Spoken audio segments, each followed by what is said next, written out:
Hey, what's going on, everybody? Welcome to another Friday, 205 of them to be exact. Welcome to Heavy Metallurgy. I'm one of your co-hosts. I'm Marty. Good to see you. Alan, how are you? I've got Red Bull. I'll be okay. You can do it. It's been a long and very busy week. We're kind of in the crunchy part of the semester, but we made it through and everything worked out pretty well at the end of the week. And now we get to hang out and talk about heavy metal, which will be nice and fun. Yes, Simon, for the topic tonight, this had to be the shirt. No question about it. But Marty, how are things on your end? Things are good. Another week. Nothing new to report. We had a couple updates this week to the channel. We had an Ahem Kara review up on Thursday. Album Club was, oh boy, Rigor Mortis. Mm-hmm. Yep. Monday was, I can't remember the video that was up on Monday. There was a review up on Monday. Go check them out. Was that Jimmy's review? Jimmy was on, Monday. It was Monday. Mm-hmm. Yeah, that was his first review for the channel, and he did a great job on it. Yeah. Excellent. Actually, I think Jimmy was Thursday. There was something else Monday. I don't remember. No, it wasn't Thursday. If it was Thursday, I didn't see it. I definitely watched it. All right. I missed the premiere Monday night, but I caught it later. The weeks are blending together. It was last week we had 2 reviews up, but reviews are there. Go watch There could have been a second one, but anyway, everybody just go watch the stuff. You know it better than we do at this point. Well, click the things and watch the stuff. But it's good to be with all you fine folks today. And is there anything to bring up before we bring out our guest? I don't think there's too much. If I don't keep up with the chat as well tonight, apologies. Again, I am running a little low on gas this evening, but I'll hop over there and add some comments and replies as much as I can. But no, let's get our guest out here. He's been here before, and we did a great episode, and really glad to have him back. Yep, it's awesome to have back Geoff from Mendicant Media on the YouTubes, everybody. Welcome back. How's it going? Hey, g'day, folks. How you going? Hope you're doing well. It's good to see you. What's been going on?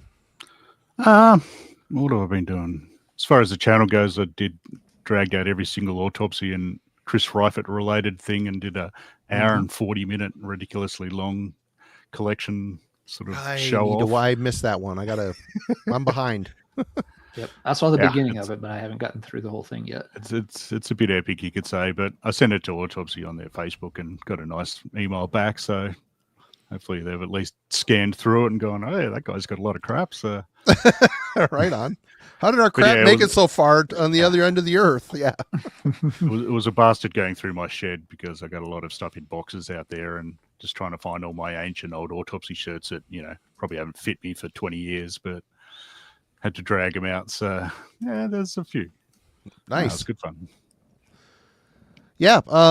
Geoff, how many times you post a month? A couple times a month, or you just do one a month?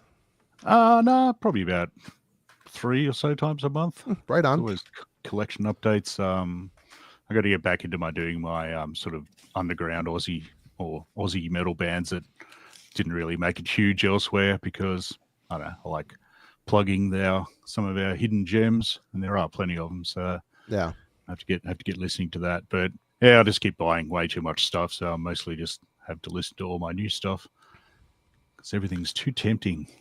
It's kind of amazing. Out of all the people that I watch with channels down in Australia, they seem to all be very maniacal Australian metal fans, which I think is really cool. There's some definite Aussie pride in the metal scene down there. Oh yeah, without doubt. Mm-hmm. I mean, it's partly from most of us are not the youngest as well. So we remember a time in the 90s where you'd get, if you're lucky, you'd get one international band a year touring sort of things. You'd have to get pretty used to Aussie metal bands. Plus there was the big Metal for the Brain festival that had, all Aussie bands. And, it was like 20, 30 bands by the end of it. So there was a lot of exposure. A lot of bands gigged pretty regularly. I mean, the place is huge, but there really isn't that many cities. I mean, it's probably the size of, mainland America, but has a lot less people. So really, there's a lot of touring down the East Coast. So if you live in Perth, you've got a good scene yourself, but you're probably not getting that many bands going over there, unfortunately. But yeah, the East Side, there's lots going on usually. So, but yeah, it's been interesting watching the differing scenes come and go sort of thing. Like early 90s was prime, like a heap of killer bands. And yeah, it sort of died down, and it sort of has its waves.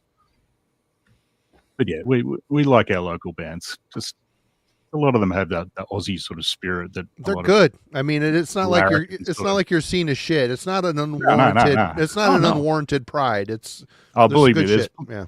There are plenty of shit bands as well. Well, it's everywhere. But you're wrong. Yeah, but no, there's plenty of high quality stuff too, as we covered in great depth last time that you were on the show with us. Yep. And we're going to be trying to get Simon from Explosive Action and Geoff on at the same time too. There'll be an Aussie takeover. I don't know what we'll do, but we'll figure something out for sure. Not that guy. Right on. Well, we have a topic tonight. What are we doing tonight, Alan? We are covering great albums, but they are hidden inside pretty crappy album covers. It happens, sometimes they always say you can't judge a book by a cover. You really shouldn't do it with albums either. We're all guilty of it. It happens. So, sometimes they pair up nicely. The cover kicks ass and so does the music. But yeah, sometimes you look at the album and you think, okay, that's just gotta suck. But when you finally get a chance to hear it, you realize like, oh, no, that's actually pretty good. So yeah, we thought it'd be fun to talk about those albums that are hidden inside the covers that we're just like, this album deserves better artwork is what it comes down to. Yeah. And to be clear, we're not picking on individual artists or anything like that. And it's not always a band's fault. Sometimes they've got, labels and, picking random generic covers for them that they had no say on whatsoever. So this is more like, hey, check out the cool album. Don't be scared away by the fact that the cover can look kind of lame. I will say there's one thing I was considering as I was harvesting stuff for this conversation tonight, and that how easily forgiven it is when a cover is so bad, but an album is so iconic and good. I just tend to, it just is kind of the way it is. It might make the album cover a bit more charming in a lot of ways, or it can. Yeah. I don't know what you guys thought about this, but I'm looking at some of these covers and thinking if I was just flipping through on a record shelf, and that some of these covers were sitting there, there's just not a lot of buy me. It's all depends on the logo and the band or the label. Sometimes it depended back in the day when there was no internet. If it was on a certain label, we would just buy it, regardless. We hadn't heard a note on it, or if the cover was pink, or didn't matter. What do you guys think, Geoff? Yeah, I admit there are plenty over the years that I passed by because the album cover was terrible. I just saw it in the rack and just went, yeah, no, I don't think so. But yeah, I mean, it's tricky when you've got a band that you really love and they suddenly bung. I mean, I'll generally still check it out, but yeah, there's especially 80s thrash. There seem to be this era where they're just like, nah, let's just do something different, and it's just embarrassingly bad. So it also did tend to signal that, well, maybe their musical ideas will be a bit different on this album if this art's all this weird grungy looking one or something. Yeah, because there are plenty of ones that are not good albums and not good art from a good band. It's like, well, tried something, and now it's back to the old spiky logo next album sort of thing. Yep. And I ran into that pulling things too. Sometimes it's like, oh, this is a terrible cover. What should that? And then it's like, oh wait, the album's actually not very good either. Put it back on the shelf. That's not the one for tonight. Yeah, Gorefest Erase. That when I held that in my hand, I'm like, ooh. There's nothing redeeming to say about this album. Yeah, exactly. So, and yeah, I think, a lot of times when we've talked about, these kind of things before, it's been more maybe just focusing on the bad cover or just focusing on the disappointing album. But yeah, this time we paired it up a little different. It's got to have a cover that we don't like, but music that we do. And we'll see what kind of cool stuff we've come up with. The chat is definitely calling some shots here pretty early, and they're not wrong on some of these. They're not wrong. Yeah, for sure. Well, let's get this party started. Geoff, you're the guest. You go first, and I remembered something I need to grab, so I will be right back. No worries. All right. Well, I thought I'd start off with a classic band. I could do this one. This is Carcass Recapitulation. This is a reissue that I got that There's some stupid reason a strip of their ridiculous gore splatter cover art that everyone knows what it looks like. I also don't particularly care for the symphonies proper, like the black and white corks cover. Yeah. That's kind of dud as well. I mean, it's got the killer collage on the inside, but what I've chosen is this one, Heartwork. Now I know it's H.R. Geiger.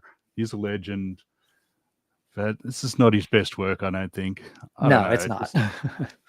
It's just doesn't sit right with me for Carcass. You know, they don't have the spiky logo. I mean, I know they changed quite a lot on this, but it's like a peace symbol as well. It just, Clean and clinical, just like the album. It's a good representation of the album, I guess. But it's not the worst in the world, but it's always slightly sort of rubbed me the wrong way. I didn't own this for many years because it was like, there's only one song with blast beats. What the hell?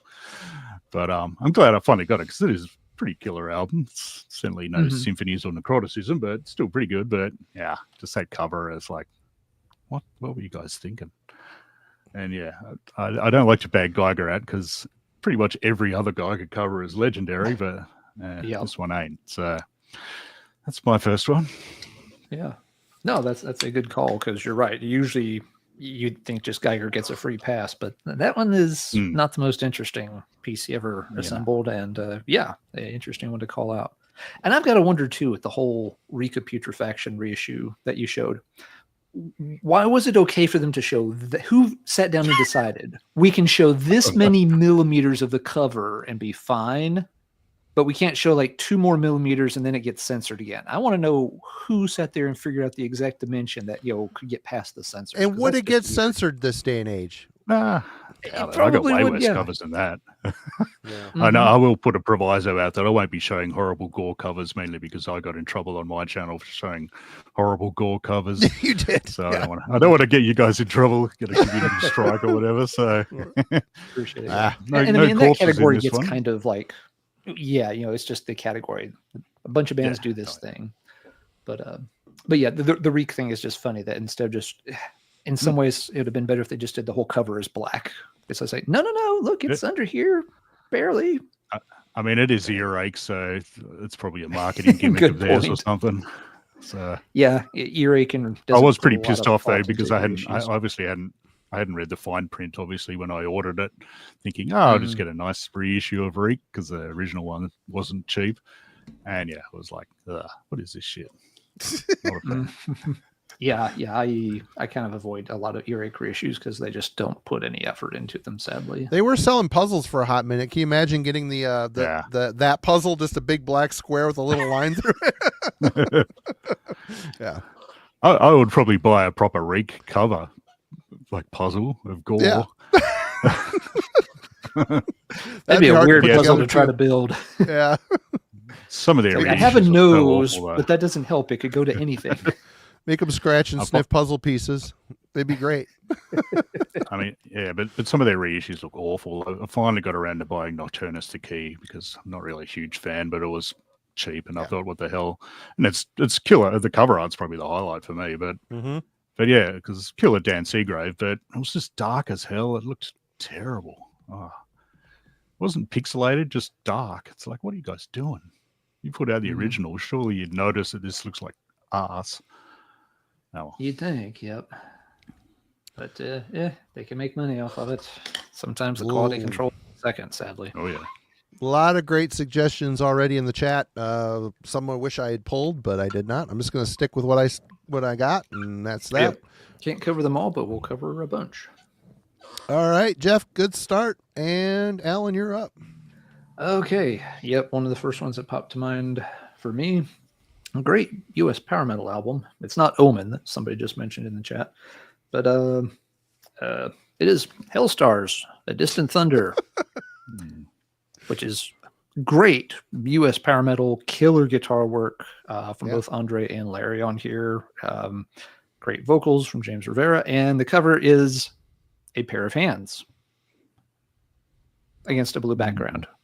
Or the Lightner's tree lightning. Well, and yes, but yeah, because they, I guess they decided, okay, this is a little plain. Maybe we need to, make it, pop a little better. You can also get it this way with lightning hands. lightning that looks like some kind of like, dead white tree, like something that grew in the courtyard of a J.R.R. Tolkien Return of the King novel or something. Yeah. It's just like, this is not how lightning works or looks. That's way too busy. Yeah, those thumbnails look like the head of a shovel. What's up with that? They're freaky looking. So, but yes, if you can bring yourself, to get past the cover, fantastic. Hellstar, always an underrated band, really great. Again, they really had that kind of neoclassical sound that would influence European power metal moving forward. They were in a really popular Texas scene, but they just never quite got over the top. They had a couple of albums on Metal Blade, so they had some visibility, but things just never fell into place. They have carried on with different lineups over the years, though, and still put out some pretty good albums later on too. So it's not like they completely crashed and burned, but yeah, in terms of cover art, this is always one of the first things that comes to mind for me in terms of just. Come on, Metal Blade. You did some bad covers, but a pair of hands. That's the best you could manage. It's just not only that, the color scheme. I mean, God, it's just bad. Nothing about it. Nothing about it's good. The back, just a plain background. Nothing. Some dark clouds would have been better. At least that would have tied into the Thunder name, maybe. They're big on the pink hype sticker too. There was a time where multiple albums had the pink hype sticker from Metal maybe Blade. They were figuring, if they made it bright enough, people wouldn't notice the album cover. Mm-hmm. But anyway, now yes, that's the other Hellstar album with the demon on it. He didn't have nail polish on, did he?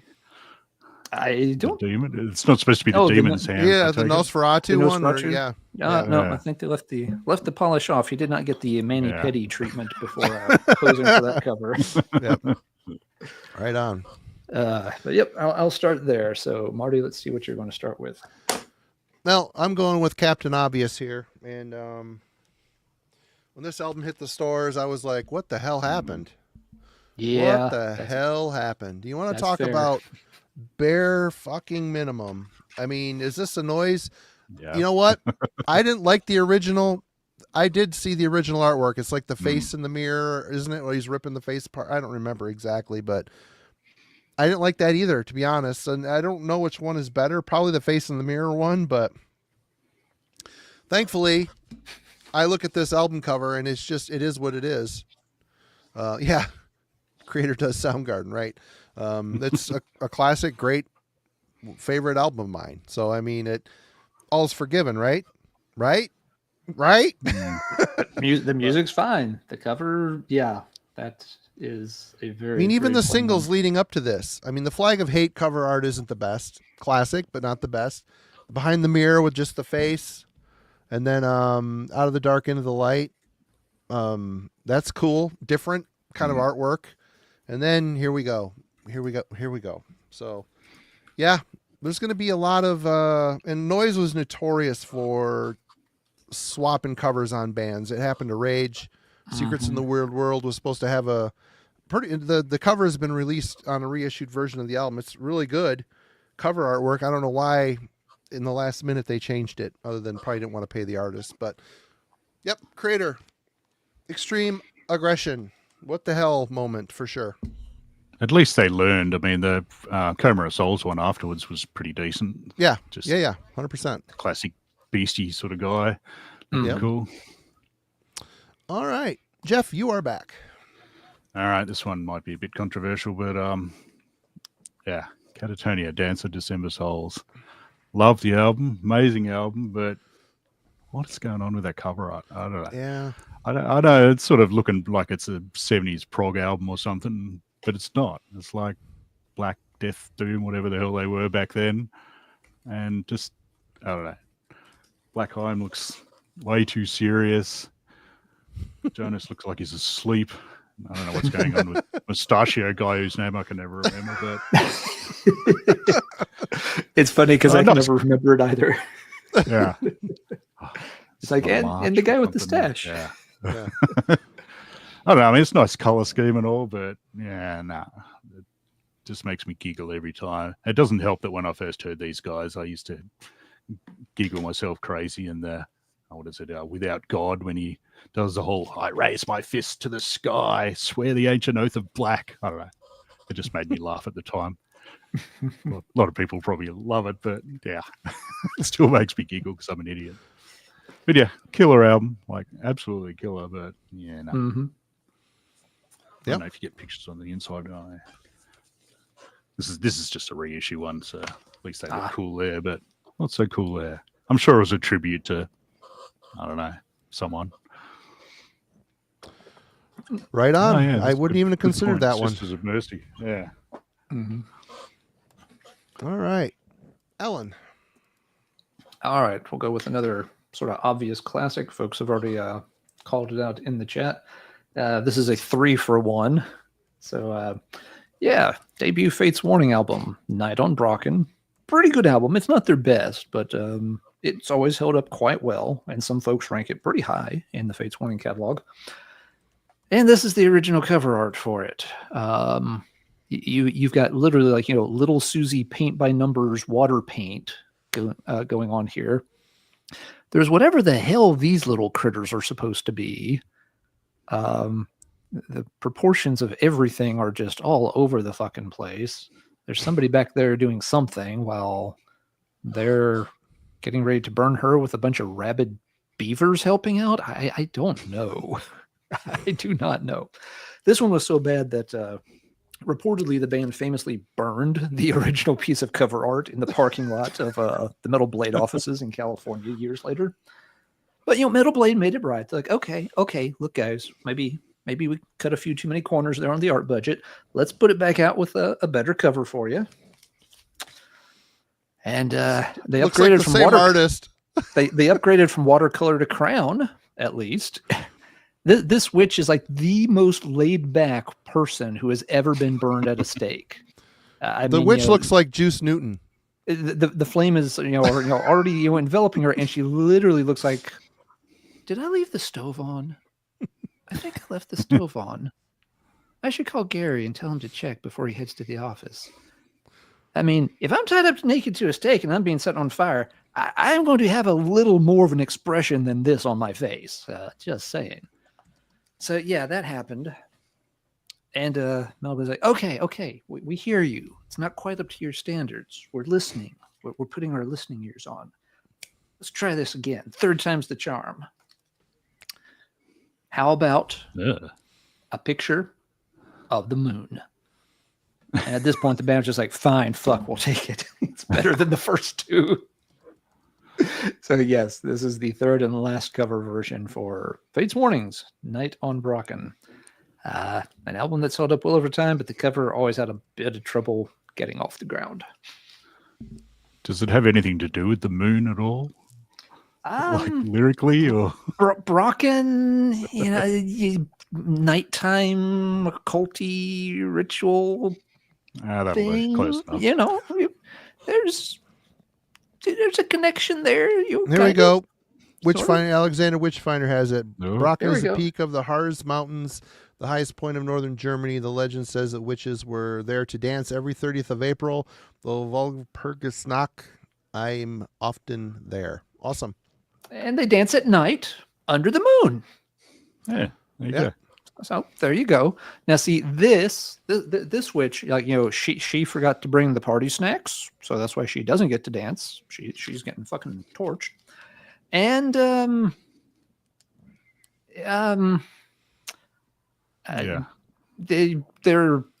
not dancing. They're I guess they're are they? See, this one kind of looks like a witch, but I think this is supposed to be the witch finder and supposed to be burning. This one's the witch, but this looks more like Sleeping Beauty or something. And again, I just don't understand why there's like a family of fat weasels standing, by watching the whole thing play out with morbid curiosity. There are some mysteries you just can't find answers to. But yes, the Fates Warning Night on Brocken debacle always has to come up when we talk about cool albums that have not so cool cover art. So has that original cover art ever been reissued as is? Yeah, they reissued it on CD. It finally has. It's become one of those things that's so kitschy that it's now cool again. You know what? I'm right here with Disguster. I fucking love that Fates Warning cover. 10 out of 10 mint. And it is bad. I look at it, it's bad, but it is such a part of that record, and I don't hate it. Everybody go check out Head Split Records, please. Disguster, we need to get you on the channel one of these nights. One of these Fridays. Set some time aside. Maybe we'll do something. Think about it. There you go. Sounds like All right. fun. I am up All next. right, Marty. Take it away, sir.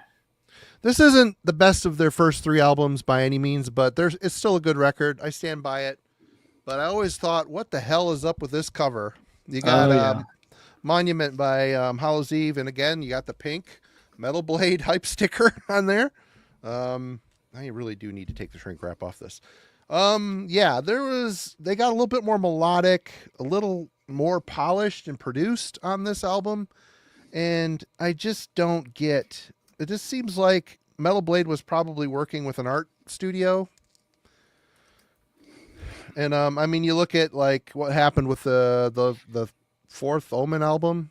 I mean, you got Escape to Nowhere's got some NASCAR model on there, and I don't know what's going on here, what they're thinking, other than this looks like the product of an art studio, and it just doesn't. I mean, they maintained the logo, which I think is cool, but I don't know. What do you guys think? Classic? Yeah, stands out. I'll give you that. Yeah, I've always had trouble again with like the scale of it. It's like, is it just like a normal sized lady that we're supposed to be up close to? Is it supposed to be like some kind of like giant statue of a lady that looks a little too realistic or something? It's a real lady. It's okay. Then what's going on? Then there's like this weird thing going on between her where she's got her hands folded together.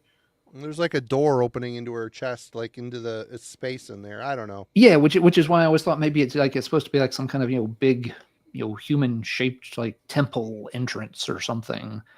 She it doesn't look like that from Ghostbusters, maybe. Yeah. Okay. Cool. Yeah. Yep. I don't know. It's still got some good songs on here. It's a decent album. Speed Freak. The production is really too clean for this record, but Suck Some Rock, Load My Gun. Good song. It has its moments, but you can you get the sense the band is running out of gas. Righteous Ones. Good song. Good chorus. Yeah, I don't know. There you go. Hallows Eve, their 3rd album, Monument. Maybe the pink hype stickers is because they want to stand out in the metal section that's not very much pink in it. Yeah. Nothing makes the guy in denim and leather and spikes stop and pick out a record and go, ooh, like a pink hype sticker. Way to go, and a lady with turquoise lipstick on. All right, Geoff. All right, this next one, Possessed by Venom. I don't know, it's just 2 kids in Venom tank tops, reversed. Especially considering how cool the back cover is. I love that photo. Yeah, it's awesome. Good band photo, yep. Mantis with his sigh, bloody Abaddon with his bloody boxing shoes on, or whatever the hell those weird boots are. Cronus in the is front, squatting low and slow, low as he can go there in the squat. I love it. Yeah, totally. But I mean, what's going on? Like the first 3 albums before this had iconic killer covers, and then you got this. I mean, this was a reasonably bagged album. I've always loved this album, but it's pretty raw even for Venom. But just that cover, and I did. I think I did it myself. With just like MS Paint or something, reversed the polarity or whatever, and yeah, it's just 2 kids in reverse. I did see something where it's like, oh yeah, the original one was too evil, so they had to reverse, and it's like, nah, it ain't that evil. It's like a couple of kids in tank tops with a bit of eye makeup on. It's like, yeah, that ain't scary as shit. No. So yeah, I mean, not my favorite Venom album, but it's still pretty bloody killer, I reckon. Yeah, there's some good shit on there. 100%. Yeah. Again, bad production, not a great production. Yeah, it's Aaron was saying the same thing here in the chat that the cover's kind of perfect. It's gray and washed out like the album. Yeah, pretty much. So yeah, good old Venom. I mean, I think they have some worse than that later on, but I don't know those ones. Is it Cast in Stone that's terrible? Where they're like made up as lizards or something horrible. Yeah, and they're half like their skull, they're half decayed. Yeah, that's cast in stone. I'll tell you what, I got the record of that, the vinyl pressing of that. It's a 3 LP set. The third LP, they redo on the last side a bunch of classics. Kind of rips. They do a really good job with a better production and a little bit better, Abaddon or Abaddon, however you say that. His drumming is a little bit better. I couldn't believe it. It rips. It's worth it for that alone. Is that a non-Kronos one? Is that a Demolition Man Cast one? in Stone is when they all three reunited. Oh, okay, cool. Yeah, it was the one before Resurrection, I believe. The Resurrection was another one where there was all three of them. It only lasted a couple albums and they splintered again. But all right, well, good one, good pick for sure. Cheers. Alan. All right, folks in the chat are calling for it, and yes, it was near the top of the stack. So let's just get this abomination out of the way. Like this album a lot. I know some folks don't, but Therian's Theli. This is just the epitome of like bad late '90s CGI wannabe artwork. The colors are horrible. The image is horrible. The background is horrible. The logo doesn't go with any of it. It's just bad top to bottom. I do like the music. It's a big change for Therian. They kind of took a chance on it. I thought it worked quite well. And it's held up well over time for me also. I like some of their earlier stuff, and I like some of their later stuff. They reached a point where, to me, it felt like they just kept making the same symphonic pile of songs over and over. But at this point, it was kind of a new original idea. Not many other bands were trying that out when Theli was first released. So, yeah, it was pretty creative at the time. The cover was not creative. The cover... It just kind of happened, and it's there. And kind of like Marty said at the beginning, sometimes, these good albums with these weird covers become a little bit endearing. It's just like, yep, there he is. Yeah, you smile, you shake your head in disbelief, and you just kind of move on to the next disc. But yes, and again, it's real easy to get lost in Therian's catalog at a certain point. But the early stuff's cool. Up through maybe 1 or 2 albums past this, you can get away with before they become a little too formulaic. So yes, there you go, chat. Excellent choice. And just got to get that out of the way for sure. And to think, someone was paid a handsome amount of money for that artwork. At that point, well too, played. The CGI artwork, that was the new big thing. Everybody had to have it, and only a limited number of people, got proficient with, those early Photoshop variants to feel like they could, sell stuff on them. Some folks did really cool artwork with them, and other folks just kind of did stuff. It was right around the time of the original Stargate movie, so you got that kind of look there. It looks kind of like those Anunnaki or whatever from the Stargate movie. Yeah. I mean, it's definitely meant to but worse, and an armadillo. It's definitely meant to channel that kind of Egyptian cult kind of look, which Therian plays with a lot of those kind of themes in the music quite a bit too. So it makes sense that they wanted something that looked kind of like ancient Egyptian-ish. I do see that there was supposed to be a connection to the music there. The connection just failed miserably in terms of its execution. I'm curious on that, if his chest is supposed to be like fire or something, or if that's actually supposed to be flesh, if you know what I mean. I was never quite sure if that was I'm pretty sure something other than... I think it's just supposed to be flesh. There's no details close up that make it look like it's supposed to be like like a dawn or a sunset or something. That would have been maybe a cool idea, Geoff, but no, I think it's just a really badly done wax job.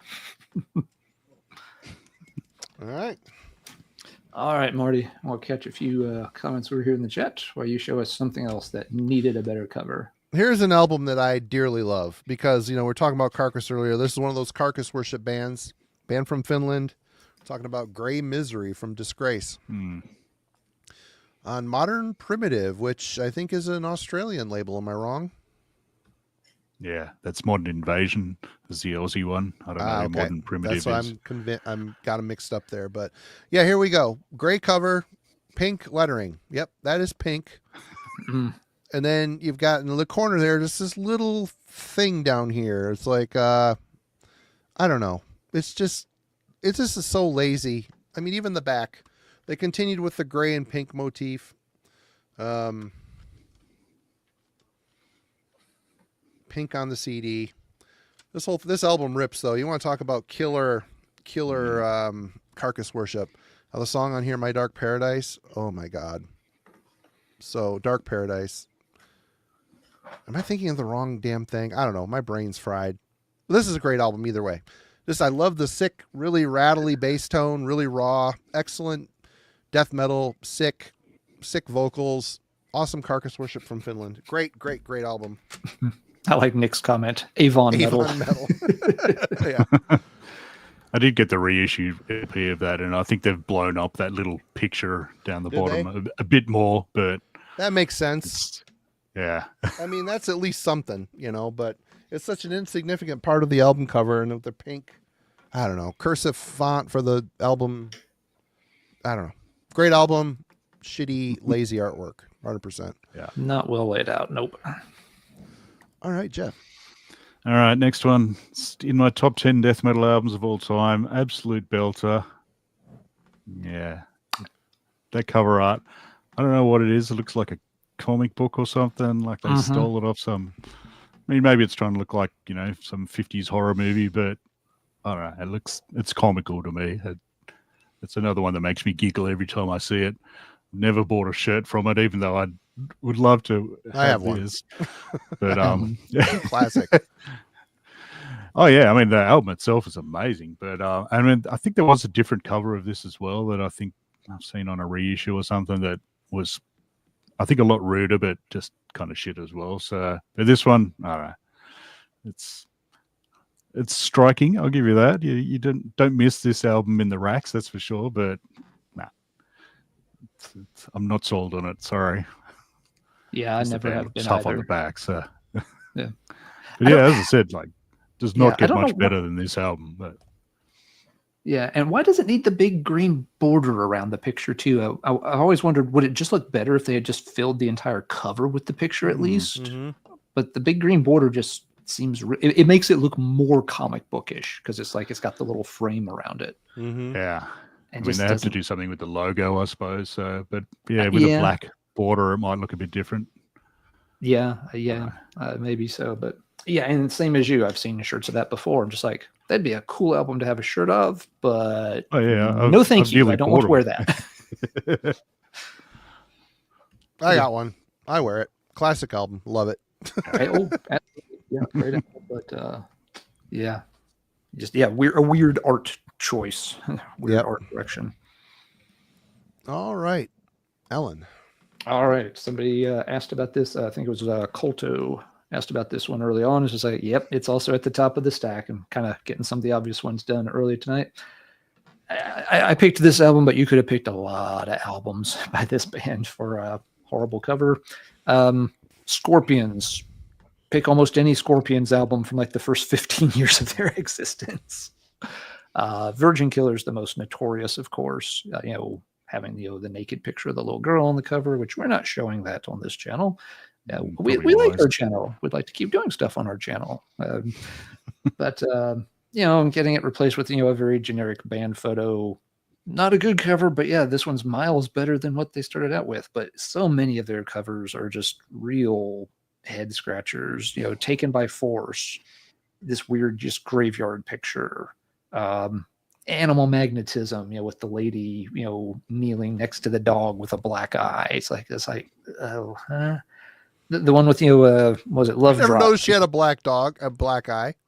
Holy crap. It definitely looks like that makes it even worse. That cover even worse. Yeah, exactly. There's the bubblegum tits one, Love Drive.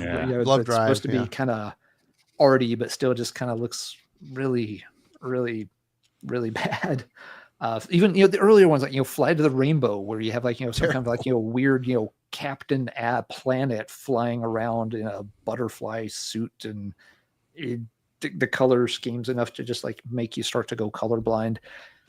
Scorpions were around for a long time and a big band, and I love a ton of their albums. And boy, you have to really, really poke around before you find one with a decent cover. Even the most recent one, the cover for that one was kind of a head scratcher, where it's just very red with the lady's face up close. It's just like, huh? My God, it's been now 50 years and you guys still can't come up with a decent cover. It happens. Scorpions. Happens. And tons of good albums, tons of bad covers. So Yeah, I like you it. go, Yeah, In Trance is a good one.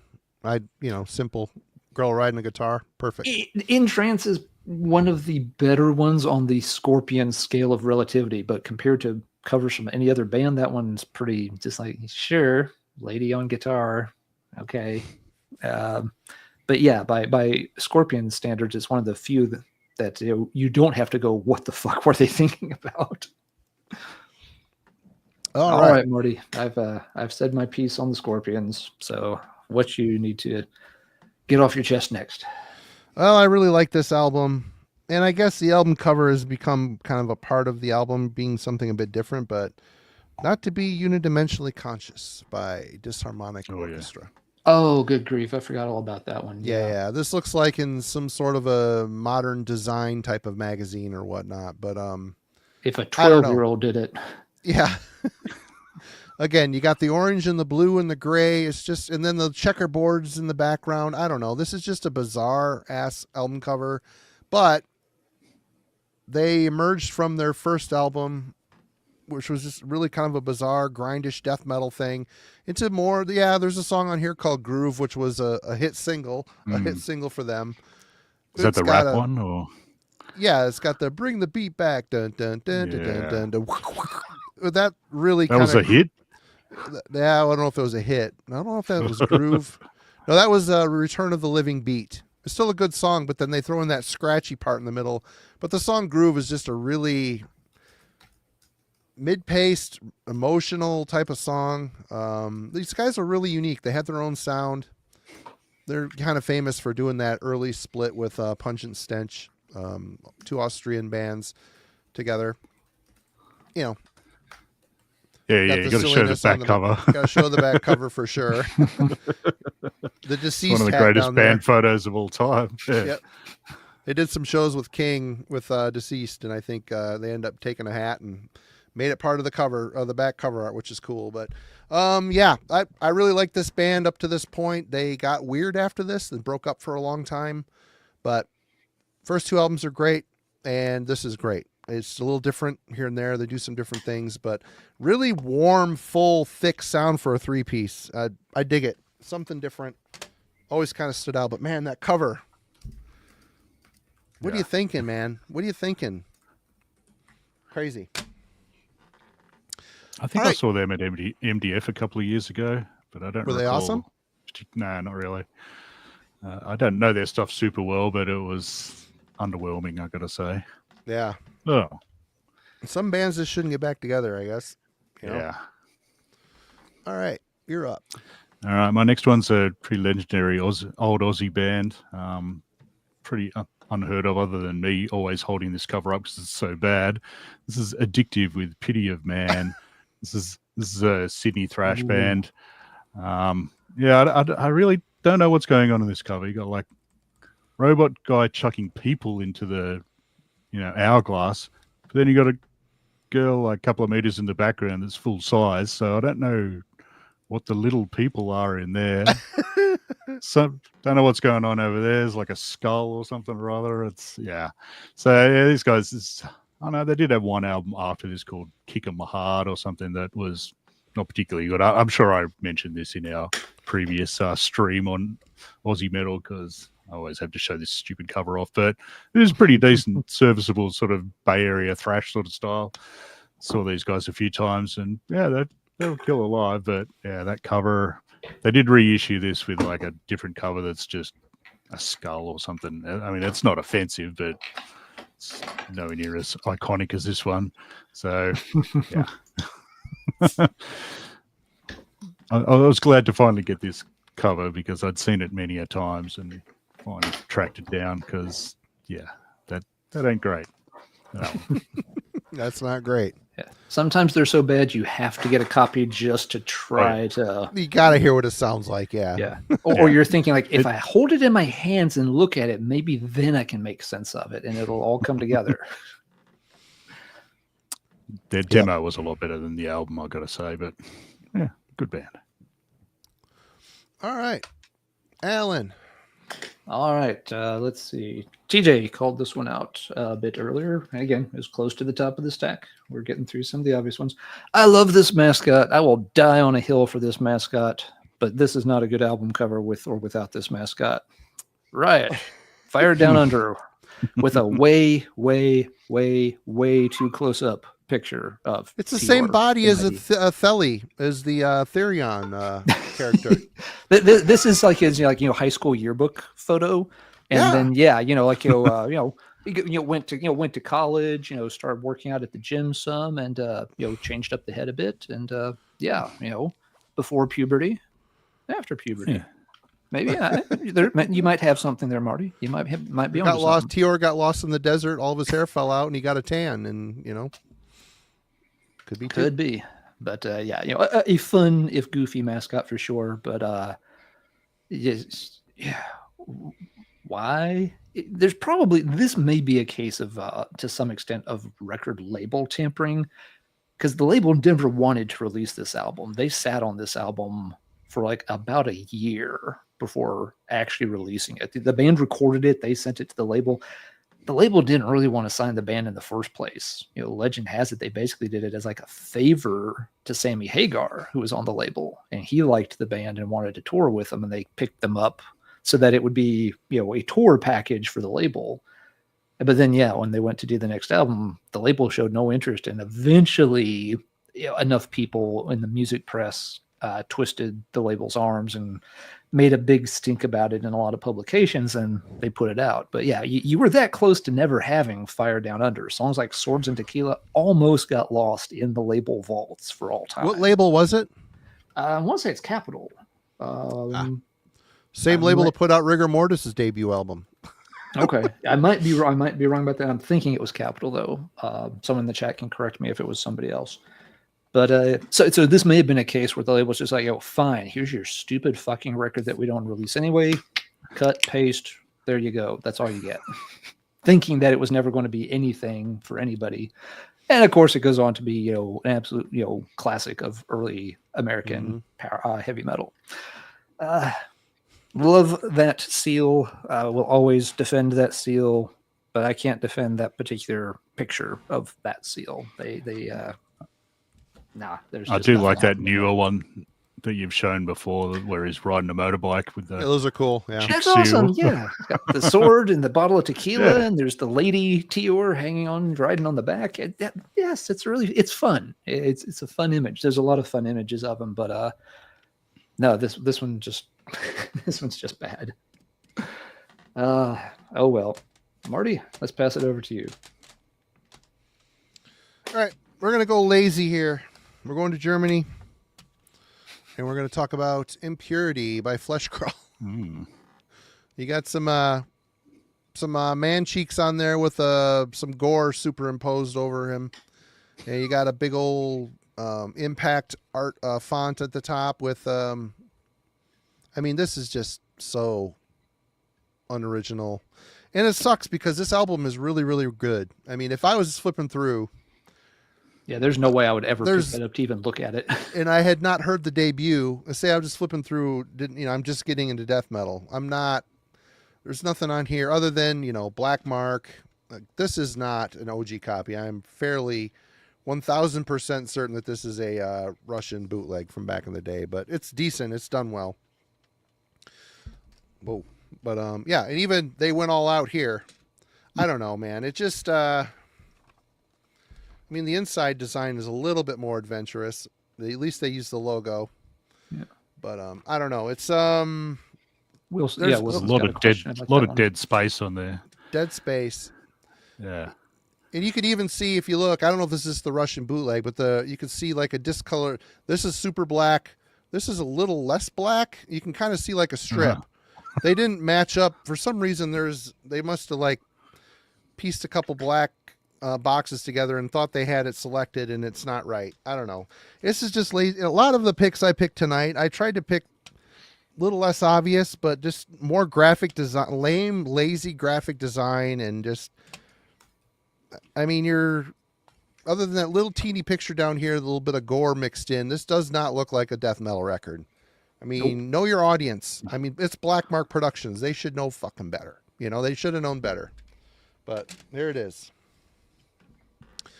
All right, Geoff. All right, I got a twofer on this one. Two different covers of the same album that are both just as shit. Nice.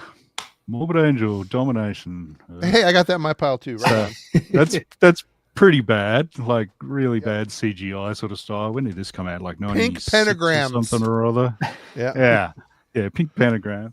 The other one is just as bad, but I think this one's even worse because, and I've always wanted to point this out on Goatsy. It is. Yeah. I like sharing that with as many people as possible. Yeah. Hidden Goatsy. Crazy. But just overall ridiculous. Like, what are we? All these statues that are the same, standing in a field or something with a pentagram. Like, what the hell? I don't know. Back's not much better either. I think it's the same back on each of them at least. But yeah, I mean, it's not my favorite Morbid Angel album, but it's got about half of it's bloody killer. Love the song Hate Work on this, but yeah, it's just no. It's on a major album, a major label, Giant Records. Yeah, and I mean, after this, I mean, I'm not a fan of Covenant either, particularly like the book laid out looking all evil. It's just a bit. It's very generic lame. looking, yeah. Whereas from there onwards, like Formula's Fatal to the Flesh is killer. Gateways is cool. is that's a cool Seagrave, so of course that's good. But this, don't know what's going on. Yeah, it's just a bit colourful. So yeah, good old Morbid. Yep, good pick. Actually, I'll just throw in a bonus as well because I only have like a promo one of this. You bastard! I'm going to show this. Sorry, buddy. Just while we're doing mid-90s horrible CGI cover art. Yep. Just the eggs of strangeness. Yeah. Sorry, Marty. No, that's all right. This is Corpse Grinder's last album for Monstrosity. He'd already joined, I think, Cannibal at this point. He just come in and did the vocals for a favor, didn't he? I don't remember. I don't remember the story, but horrible computer shit. All right, Alan. All right, we continue to work through some of the obvious ones. Great band. I could have picked any of their albums for this topic, though, because all four of their albums are great, and none of them have a good cover. But I decided we'd go with this one, Manic Impressions by Anacrusis. Great record, but they're all good records. Every Anacrusis record is different, and they're all great, and every one of them has a cover that just leaves you thinking, huh? It's like, come on, Metal Blade. By the time Anacrusis has come out, Metal Blade, you're a big boy label now. You can spend more than $12 on the art budget for one of your releases. You can do it. I believe in you. You had the capability. You can make it happen. Pink. It's pink again. Well, there is a pink theme going on here again. God. And it's just like, it's just the faces with some random pink, like shards highlighting parts of the faces. That makes no sense whatsoever. But yeah, and the cover for Reason is also a mess. The cover for Screams and Whispers isn't particularly good. Yeah. The cover for Suffering Hours pretty generic. And sometimes you do wonder, had these been put out with better, more eye-catching covers, would it have helped the band get over better? Because whether we should or not, we do put a lot of stock in album covers. We've already referenced it a few times. If you're at a store flipping through used CD bin or new release bin or anything else, and you see this and you're not familiar with the band, you're not going to stop and look at it, other than maybe to be like, the fuck? And then you just keep flipping. This is not going to make you really stop and be like, whoa, hey, cool. I wonder what this sounds like. Maybe I should purchase it. No, this is going to make you head right on past it and spend your money on something else. So yeah, it always confounds me a bit when labels put so little effort into design, layout, cover, because that is a major selling point. That is one of the things that's supposed to draw in your customer and make them want to give you their money. And Metal Blade did not want people to give them money for Anacrusis records. He just didn't. And I'm a screen And it's a printer. shame because there are some of the best records that Metal Blade released in that whole era. Yeah. And I'm a screen printer, and we all know that you know metal T-shirts are part of our culture. It just is. It's our uniform essentially. If you want to go there, and if you have bad artwork, I mean, I wouldn't buy a shirt that an Anacrusis shirt. I just wouldn't. Yeah, I mean, like Geoff if and I you have mentioned bad earlier, art, like, we don't want to buy the Pestilence shirt because we don't like the cover very much. Yep.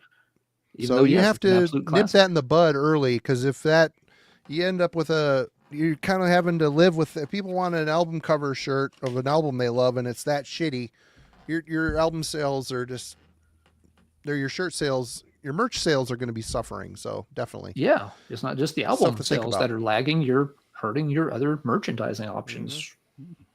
I mean, unless you're earache and you're just going to put it on a puzzle no matter how crappy it looks. Yeah. I hate to think of how much money record labels paid for all of this crap art. I mean, sure, it's being discussed now, still, 30 years later or whatever, but yeah, not in a good way. Yeah. Yeah, So- Robert's exactly right. We all did that as kids, and we still do it as adults. We maybe don't want to admit it because we know it's kind of foolish, but we still do it when you're scrolling through a distro online, looking at like, I'm ordering this thing. Maybe I'll order something else. You're looking at those thumbnail images, and if you see one that catches your eye, you'll stop and look at it, and at least it runs through your mind, what's this? And if something looks like shit, you're not going to stop and look at it. Yep. Free advice, labels. Do better cover art. All right. Okay, Marty, it is your turn, sir. This really ranks up there. And again, lazy. What were you thinking? Do better. Obscura by Gorguts. I mean, this is just. I mean, they changed the logo. The logo is not great.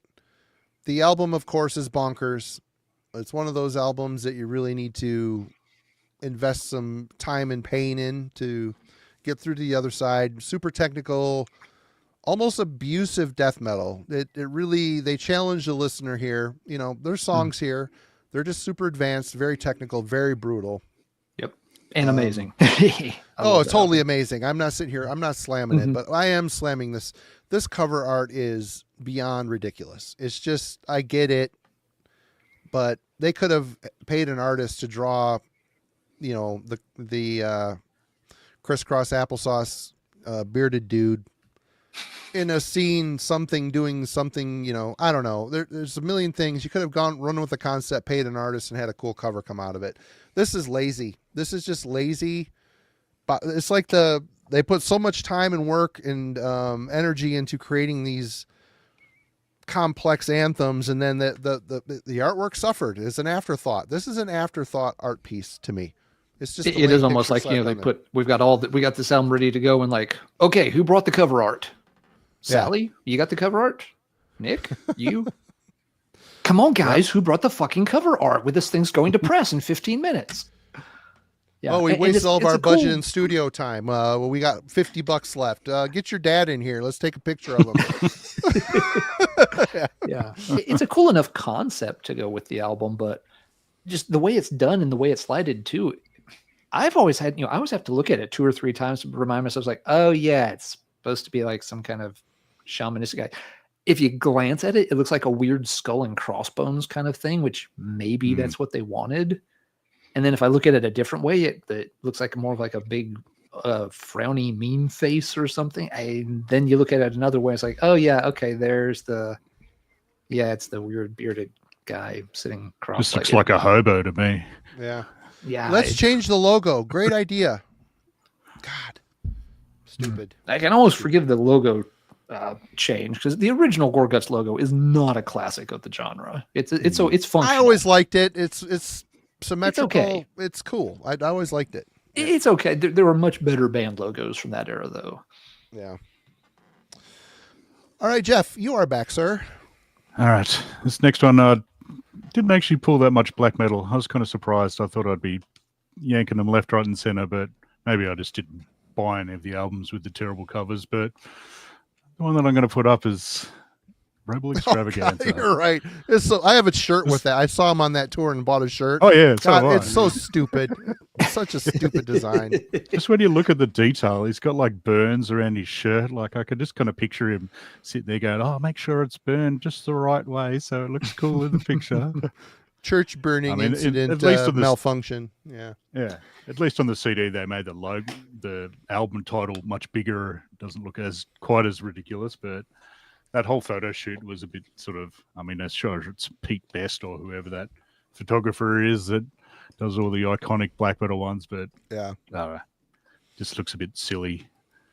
I mean, the Nemesis Divina photo shoot era was pretty legendary, but Yeah. this one, nah. It's like, ooh, look how urban we are, and gritty. I mean, that's a band photo. Put that in your band photo. Why is that the cover? Yeah, yeah. It's stupid. Yep.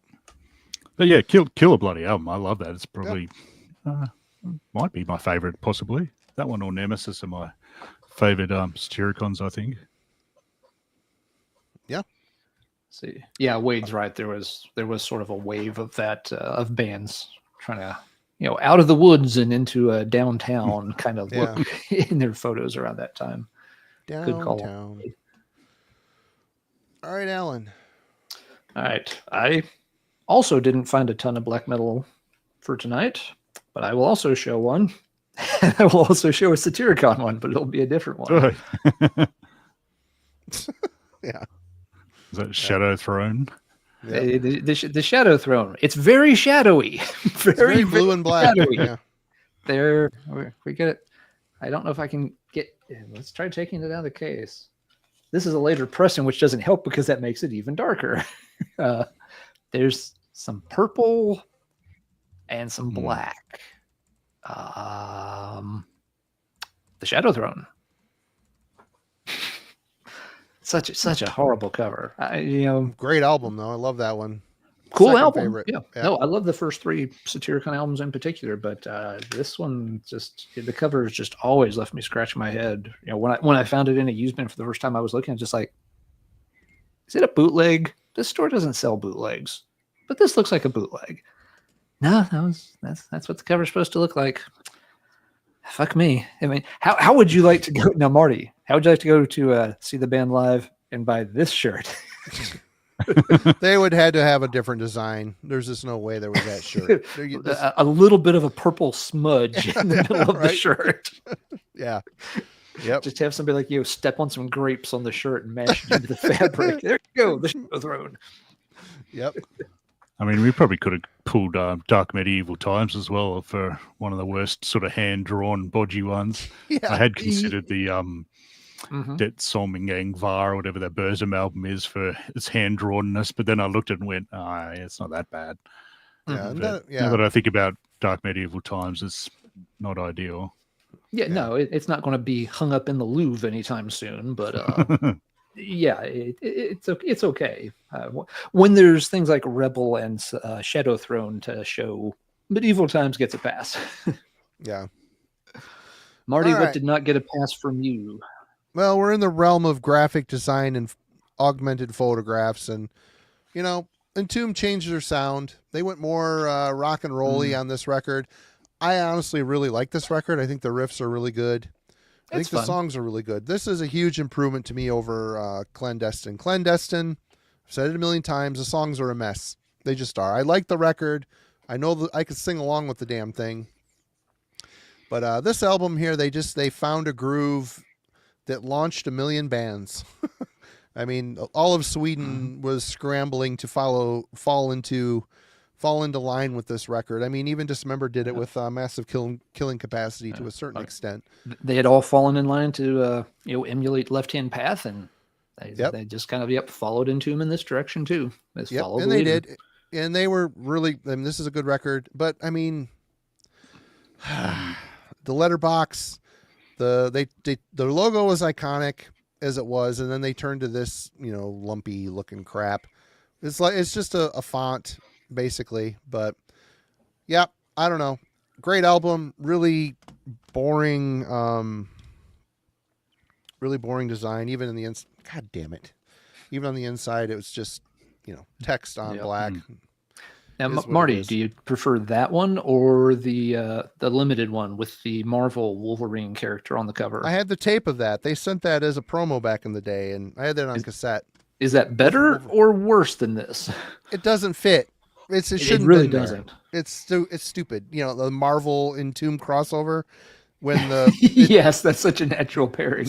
It's ridiculous. I don't know, but I've always wondered what I've always wondered what that cover actually is. I mean, it's obviously just a skull on it's side like a of building decomposed or something. body or something in the dirt. Yeah. I don't know. It's hard to say.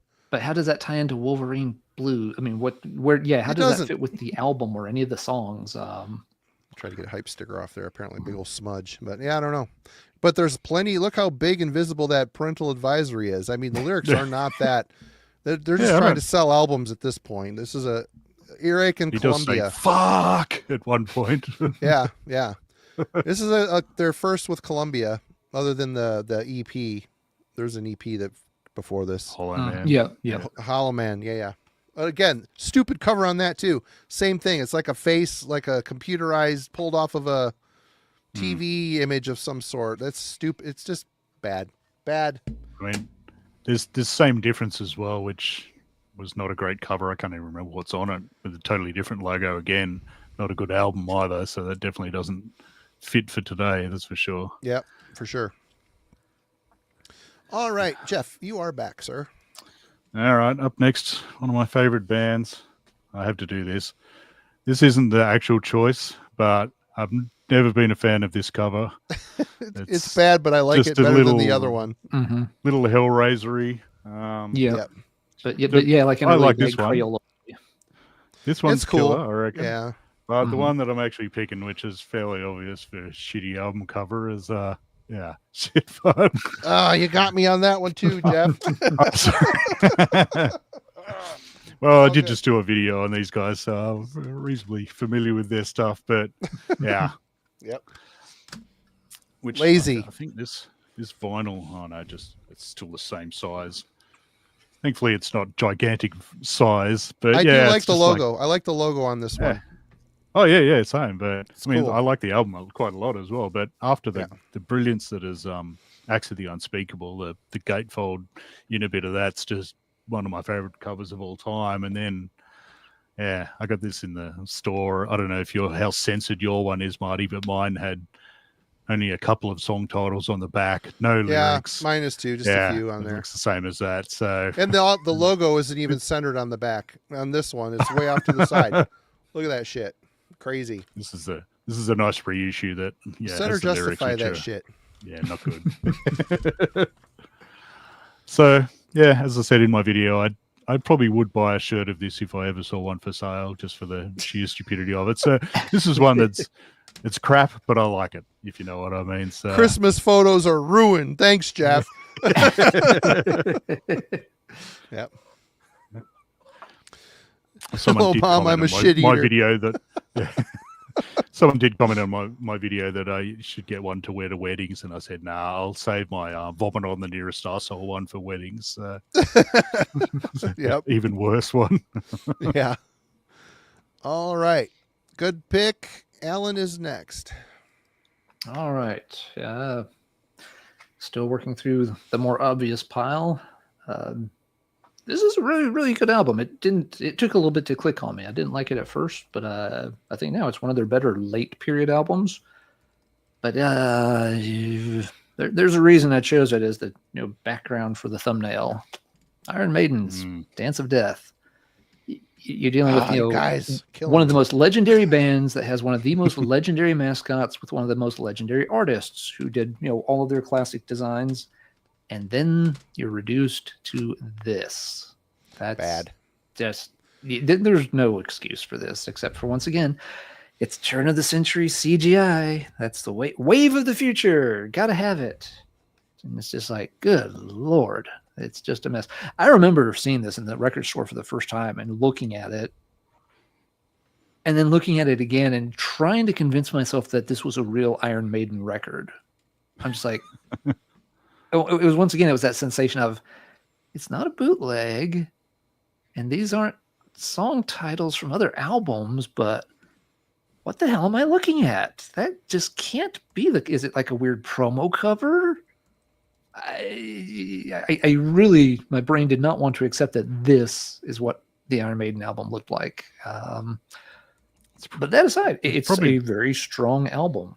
I always kind of describe it as it's it's kind of like their victory lap album. They you know, the band's back together, the Brave New World, you know, kind of a gamble with 3 guitarists and bringing Bruce back. Fans embraced it and loved it, and so this is them being like, yo, yeah, it worked. We're back. Let's rock out for a while. You know, after this album, yes, there's still some, you know, good Iron Maiden material, but they really, it doesn't feel like they ever really focus on writing really high energy metal songs again. After this one, they start going more and more for those 6 and 8 and 10 and 19-minute tracks that just kind of meander along. And some of them are good, but you know, this is the last one where I feel like, you know, you really get a good dose of high energy Maiden. And you also get a truly, truly, truly shit-tastic album cover. Maiden, there's they do better. They can afford to do better. You literally can probably find like over 100 other Iron Maiden images from over the years that are better than that one. M85, I was under the impression Derek Riggs and Maiden had a falling out at some point. That's why. Yeah, I've never known the details, but yes, it's always been. He does a lot of comic shows and does drawings for people, and he doesn't have a lot of nice things to say, I've heard. I don't know. Yeah, there's always been that, yeah, there was some falling out, and they don't have anything to do with each other anymore, but I have never really heard any exact reason why. There's been insinuations that, you know, he got difficult for the band to deal with, that, you know, he felt pigeonholed or something, and I'm sure maybe, you know, there were issues with royalties or not getting enough recognition. Don't know. If anyone in the chat knows more of the details on the Riggs Iron Maiden feud, please feel free to share. Maybe you thought, are you guys really enamored by this Eddie guy? Getting a bit over him. Yeah. I mean, and again, you know, for you know, a guy with a lot of artistic talent, drawing just different versions of the same fucking zombie for, you know, 15 years probably did start to wear thin. I mean, it made him money, but he might have just gotten kind of sick of it. Don't know for sure. And that one's probably the least prominent Eddie cover there is, I reckon, as far as a hell of a lot of other stuff going on at once, and he's just, you know, same size and as everyone else. I assume that's him as the Reaper. Like, can't say I actually own that album, but I should. No, that's a good point, Jeff. He does really just get lost in the crowd because there's a big crowd on the album. My eye always gets drawn over to, like, you know, the weird albino acrobats over here on the left side for some reason. So yeah. What about that Minecraft looking dog there? That's pretty sick. You know what would have made this work is if the dog had lifted his leg and was peeing on Eddie, kind of like, you know, the Scanner Terminal Earth cover. Yeah. That almost made my list tonight too. That I didn't pick it though. I didn't pick it either, but it could have. What did make your list, Marty? It's your turn. You know, I might get a little blowback on this one, but this album cover I never liked, and it looks like you see some Coke bottles in there. There's some vacuum cleaner tubes on there. We're talking Gorefest Mind Loss. This little sculpture thing. You got the baby head with the little skeletons coming out. You got the Mercedes-Benz logo in there right behind there. It looks like a Mercedes logo. Is that what it is? Yeah, Mercedes logo. Yeah, that one all just seemed like kind of a mess. It's just, it looks like someone's, you know, some 14-year-old art project at school and just took a bunch of stuff around, borrowed sister's baby doll, ripped the head off, cut it in half, Coke bottles. Ooh, we're being edgy and artsy. Yeah. Granted, this is a debut album, and it's a really good, simplistic death metal record. Oh, here we get a different view from there, but that might have been a little bit better for the cover. I don't know, but it just seems, I get the idea. It's something different. They probably built it themselves or knew somebody that built it for the album cover. Good album, just not a really great cover. Could have been just they could have done better for sure. Cool idea using a sculpture though. I don't know. Nah, never liked Maybe it. it's someone's younger brother did it or something, maybe Yep. in school. Oh yeah, that'll do. That'll do. All right. Yep. All right, this next one, it's not the greatest album of all time, but this Immolation album, what is it? Kingdom of Conspiracies. I'm not really sure what's even going on it. It's just got like everyone in midair up there. It's like a big tower of people. And plus the guy's got like a barcode on his head. It's all a bit too matrixy. Well, it's called Kingdom of Conspiracy. Doesn't help matters. So yeah, it just does not work. Plus it's got their boring logo. I mean, on the inside at least you get the real logo just. But yeah, it's not a winner for me. Some of the more recent emo ones aren't too bad, but yeah, this is the worst of the lot, I reckon. It's just like, nah. Yeah, I've never liked that one from Immolation either. Yeah. The But as cover. I said, I mean, some of the music's not they've- bad, but yeah, the cover. They've never done a bad album, but weird. No, they've Yeah. never done a bad album ever. You know. but yeah, I would not be buying a shirt of that. That's for sure. No. Nope. All right, Alan. All right, let's see. Yeah, still working through some of the. I think this is the last one I've got that I felt was kind of an auto include. Legendary band and tons of great albums. They rank very high for me. And this album cover, so much baby oil. So much baby oil. Looks like they got their furs from the dollar store. It is always, it's always funny, looking back, at bands that went for the whole either Conan or Mad Max or post-apocalyptic Road Warrior kind of look in the 1980s, and for some reason everybody felt like when that happens and the world ends in some kind of giant nuclear Armageddon and only a few of us are surviving, we're all going to have like the cleanest clothes from the 1970s that anybody's ever seen. It's like the civilization has crumbled, but the laundromats are still working so that we can keep our flares spotless. It's weird. But yeah, there you go. Into Glory Ride.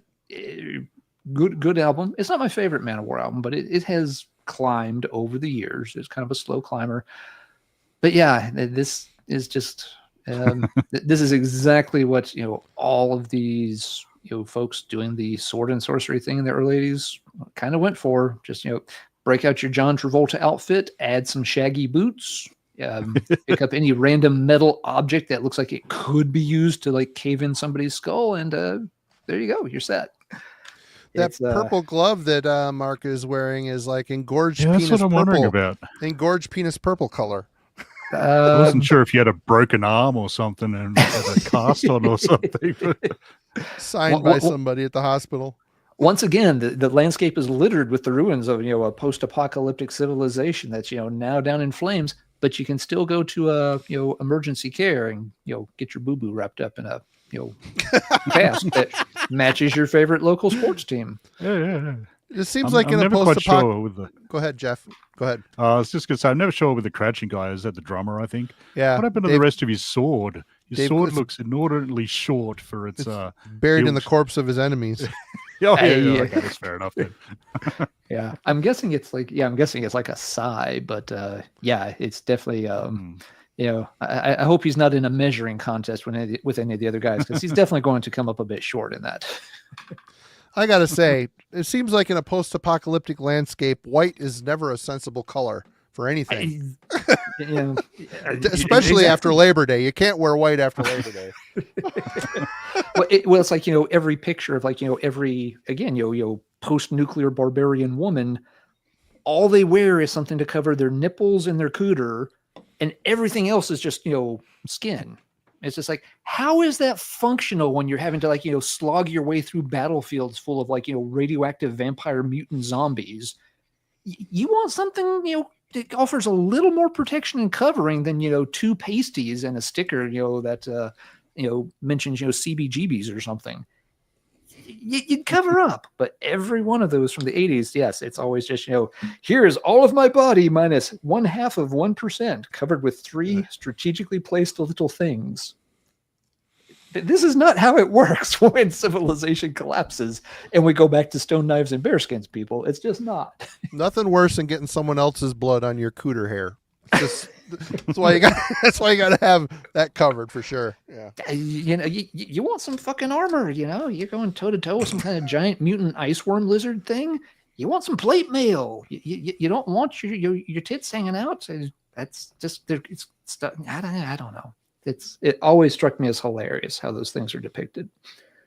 Anyway, Marty, while I sit here and compose myself for a minute, show us something that maybe has a bit more fashion sense than. Just cool down, Alan. Cool down a bit. Yeah, I'll compose myself if I can. Well, we showed Wolverine Blues, which was kind of the template for the big change in Sweden, particularly. We're going to stay in Sweden with Furball, The Autumn Years. There you go. Check out that album cover. Talk about, let's get one of my friends. He wants to pose. He thinks he's a model. Well, here's our concept. A bunch of hands trying to touch him and stuff. And I don't know. And you're already calling your band Furball, which sounds like it's named after a part of the woman's anatomy. And it's just, and then you add that cover. There's a reason a lot of people have never checked this band out. There's actually two reasons. Yeah, but this album is really good. They actually are one of the bands that fell into the groove death metal thing and did a really, really good job. Their first album, those shredded dreams, not great cover artwork there either, but it's more chainsaw buzzsaw guitar tone HM2 style. This is just more entombed, but it's really well done. It's a good band. But just if this was sitting on a rack and I had never heard of it, there's nothing on here that demands Take Me Home other than the fact of the year and the black mark. I mean, that would be it. So yeah. Yeah, I've owned that album for years. I've never even looked that closely at the cover, and now I'm glad. But it's bad. Good album though. It's a good one. All right, Geoff. This next one, I could have picked this cover because there's a lot going on there. Damn it! You're in my head, Geoff. us old farts. We all have the same era we pick from. I mean, I like that one with the guns and everything, but the one I did actually choose was the old Under the Influence. Yeah, that's the one to go for. The classic sort of 80s style of the youth. Yep. That I always find amusing when there's a kid on the cover and he's all like clean cut blue jeans. Yeah. Once again, his clothes are spotless. He's crawling around in a sewer being chased by a giant radioactive mutant bat shooting laser beams out of its eyes. He hasn't got a smudge on those blue jeans. But yeah, I'm really not sure about the perspective on this and the size of everything. Like the kid would fit through those bars, no worries. Aside from the fact the middle bars are wider than the rest of them, it irks me. Get some continuity going in your ridiculous sewer bat zombie covers. But not the greatest of their albums, but I do very much like it. But this is the first one I got. It's a good old cutout bin, obviously. Yeah, that wasn't a great overkill album. Sorry, Alan, go ahead. Oh no, it's got a few good songs, but that cover always struck me as very Anthraxy for reasons. It felt like they were going for kind of more of an Anthrax vibe, as opposed to like the first two covers, which were a little more badass. I always found it irritating that their logo looked to have a gap in it, like they were overkill, but they're not. There's no space. It's like, what are you guys doing? Yeah, right. Just need to add like the kid needs a ball cap with the bill flipped up and a skateboard under his arm, and then it's totally a state of euphoria time. All right, good one, Alan. Okay, I've gotten through the really obvious stuff, so let's do this one next. A couple of folks have asked for it, and I promised Frank we'd work in some older ones too. Somebody mentioned a different album by this band, but I think this one's equally bad, if not worst. Witchfind, old new wave of British heavy metal band. This was their fourth and last original album, Lords of Sin, which is a really good album. But the cover has things going on, strange things. First off, this cat right here, he is into that shit. I don't know what shit, but he is into it. And then you've got, the little pictures down here trying to do like, the lady with the apple, the art noir take on Eve and stuff. Mm-hmm. And then there's something going on over here with somebody and some chains, and it's like, okay, sure. And overseeing them both is the mad Afro god who took all the speed that night. Yeah, just really, really bad cover. But it's a really, really good album. Which fine people like different eras of that band. I like those last two albums with that lineup quite a bit, but that cover is a thing. A weird, scary, not so hot thing. So Witchfind had to make the list here. Cool band, some good albums. They did have some albums that had okay cover art. Not all of them are bad, but that one's a head scratcher. All right. Well. Yep. Corner Metal Vortex. This thing. No. This thing. No More Color is a very similar cover, but it matches the mood and feel, and the way the photo shot and how they worked it into the design. It works. Somehow it works. I see that as a very iconic cover for different reasons, but this is just bad. It's just bad. You got just the effect, the water droplet effect on there. Mm-hmm. God, it's lazy. And then the back, there's just nothing. It's just nothing there. It's just so stupid. But this is their last. You could tell things were changing in the Corner. They were stripping down a little bit. They were always a very technical band, but they maintained a level of memorability in their riffs. This here, they've stripped away some of the technicality, though there's still some of that there. A lot of really cool flourishes at the end of some of the measures, but you could tell that they were starting to simplify a bit, which would, set the stage for their final album, Grin, which shockingly some people like that record. I think it sucks. Some couple okay things on it, and you're going to get more of that when their new album comes out. I think their next album is going to sound a lot like Grin. I think they've even stated as much, but folks have said the live material, kind of follows in that vein more. Folks have been seeing them play some of it live. And I've also heard that they're only playing a handful of old songs. They're doing a lot of Grin stuff and only playing like one song off of R.I.P., a couple songs off of Punishment. I mean, the people get you see your crowd freaking out when you're playing those old songs. That is a good indicator. If people are going to the bar to get a beer when you're playing Grin stuff, chances are people don't give a shit and you're making a mistake. That's just me. New Corner comes out, I'm going to buy the fucking thing. I'm going to hate it, and I'll be on this channel probably bitching about it. So I will be ecstatic if I have other news, contrary to my last point to the fact, but we will see. We will see. Bird, you're absolutely right. It does. Yeah. They headlined MDF. One year I went to MDF, Coroner headlined, and I already knew they were going to be doing mostly new stuff. So I remember walking out, they were playing Masked Jackal. So I was like, hey, I know that song. So I watched that song, and then, and then I went back to the hotel for about an hour or so just to have a lie down, because it's like, oh, sweet, no other bands are on at this time. Guarantee I'm not going to miss anything other than a horrible version of Jimi Hendrix song or something. So, yeah.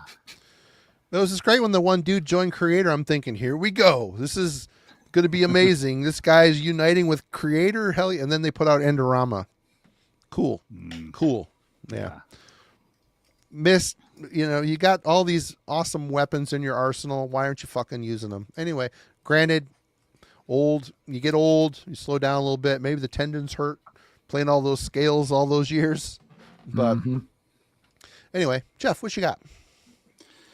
All right. No looking at my stack. You've been cheating off my paper, buddy. All right. Oh, you're good. I'll get back into the Aussie crap if you want. No, it's all good. I can go grab more. Oh, this one isn't even really metal, but I'll do it anyway. It's close enough.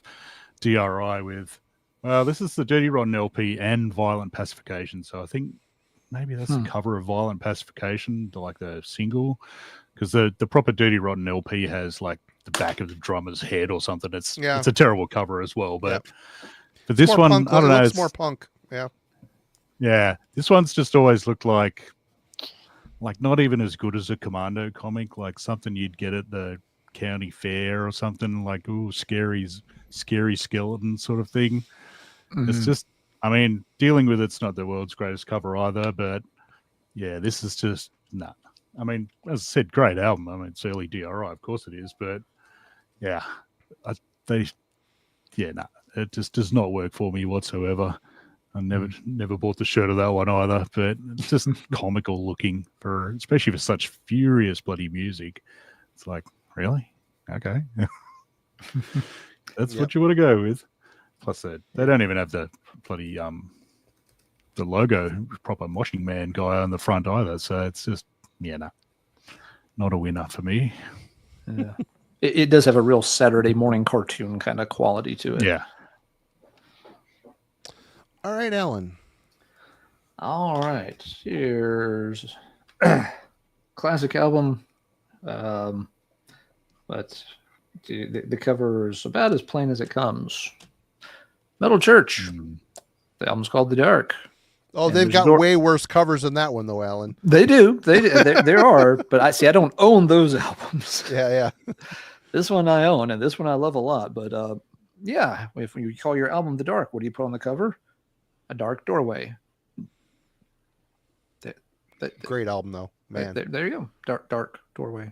Mm-hmm. That's this is how once again, guys, Metal Blade called and said you need to spend more on the art direction next time. That should tell you something. Yes, we could have we could have gone with some other Metal Church things, but we can't show everything. A few will get left hanging in the balance, so to speak. Yep. Maybe someone will. At least they didn't go just black, which they could have done, seeing it's called The Dark. Well, Satyricon already had trademarked that thing years ahead of time, so they couldn't. Yeah, but no, a great Metal Church album. My favorite Metal Church album, now that I stop and think about it for half a second. But that cover, boy. Yeah. All right. Your turn, Marty. This is one of the best albums ever, and I've never liked this cover. For Victory by Bolt Thrower. Oh, really? Okay. Yep. It's just so unlike the rest of their. I mean, even the back is like very. See, okay, this right here is the very last album I ever loaned out to a friend. All right, and this is when it first came out. There was the live. It comes with the live bonus CD War, so this is kind of a limited deal. I loaned it out to a friend, and I had to beg him to get it back. I finally got it back. Case is all broke to shit. The CD looks like he rubbed sandpaper all over. You can't really tell. I'm just like, God damn it! I'm never doing it again. Never, and I never did. People wanted, I'd copy things for them. Say, here, you can have a CDR. You can borrow that. Check that out. You can have that. Enjoy. Knock your socks off. But do whatever you want to with it. This obviously had spent a lot of time in his vehicle, and never again. But yeah, I've never really loved this album cover. It seems like they could have done a little better on this one. But I mean, this is one of those perfect riff albums. My favorite Bolt Thrower record, hands down.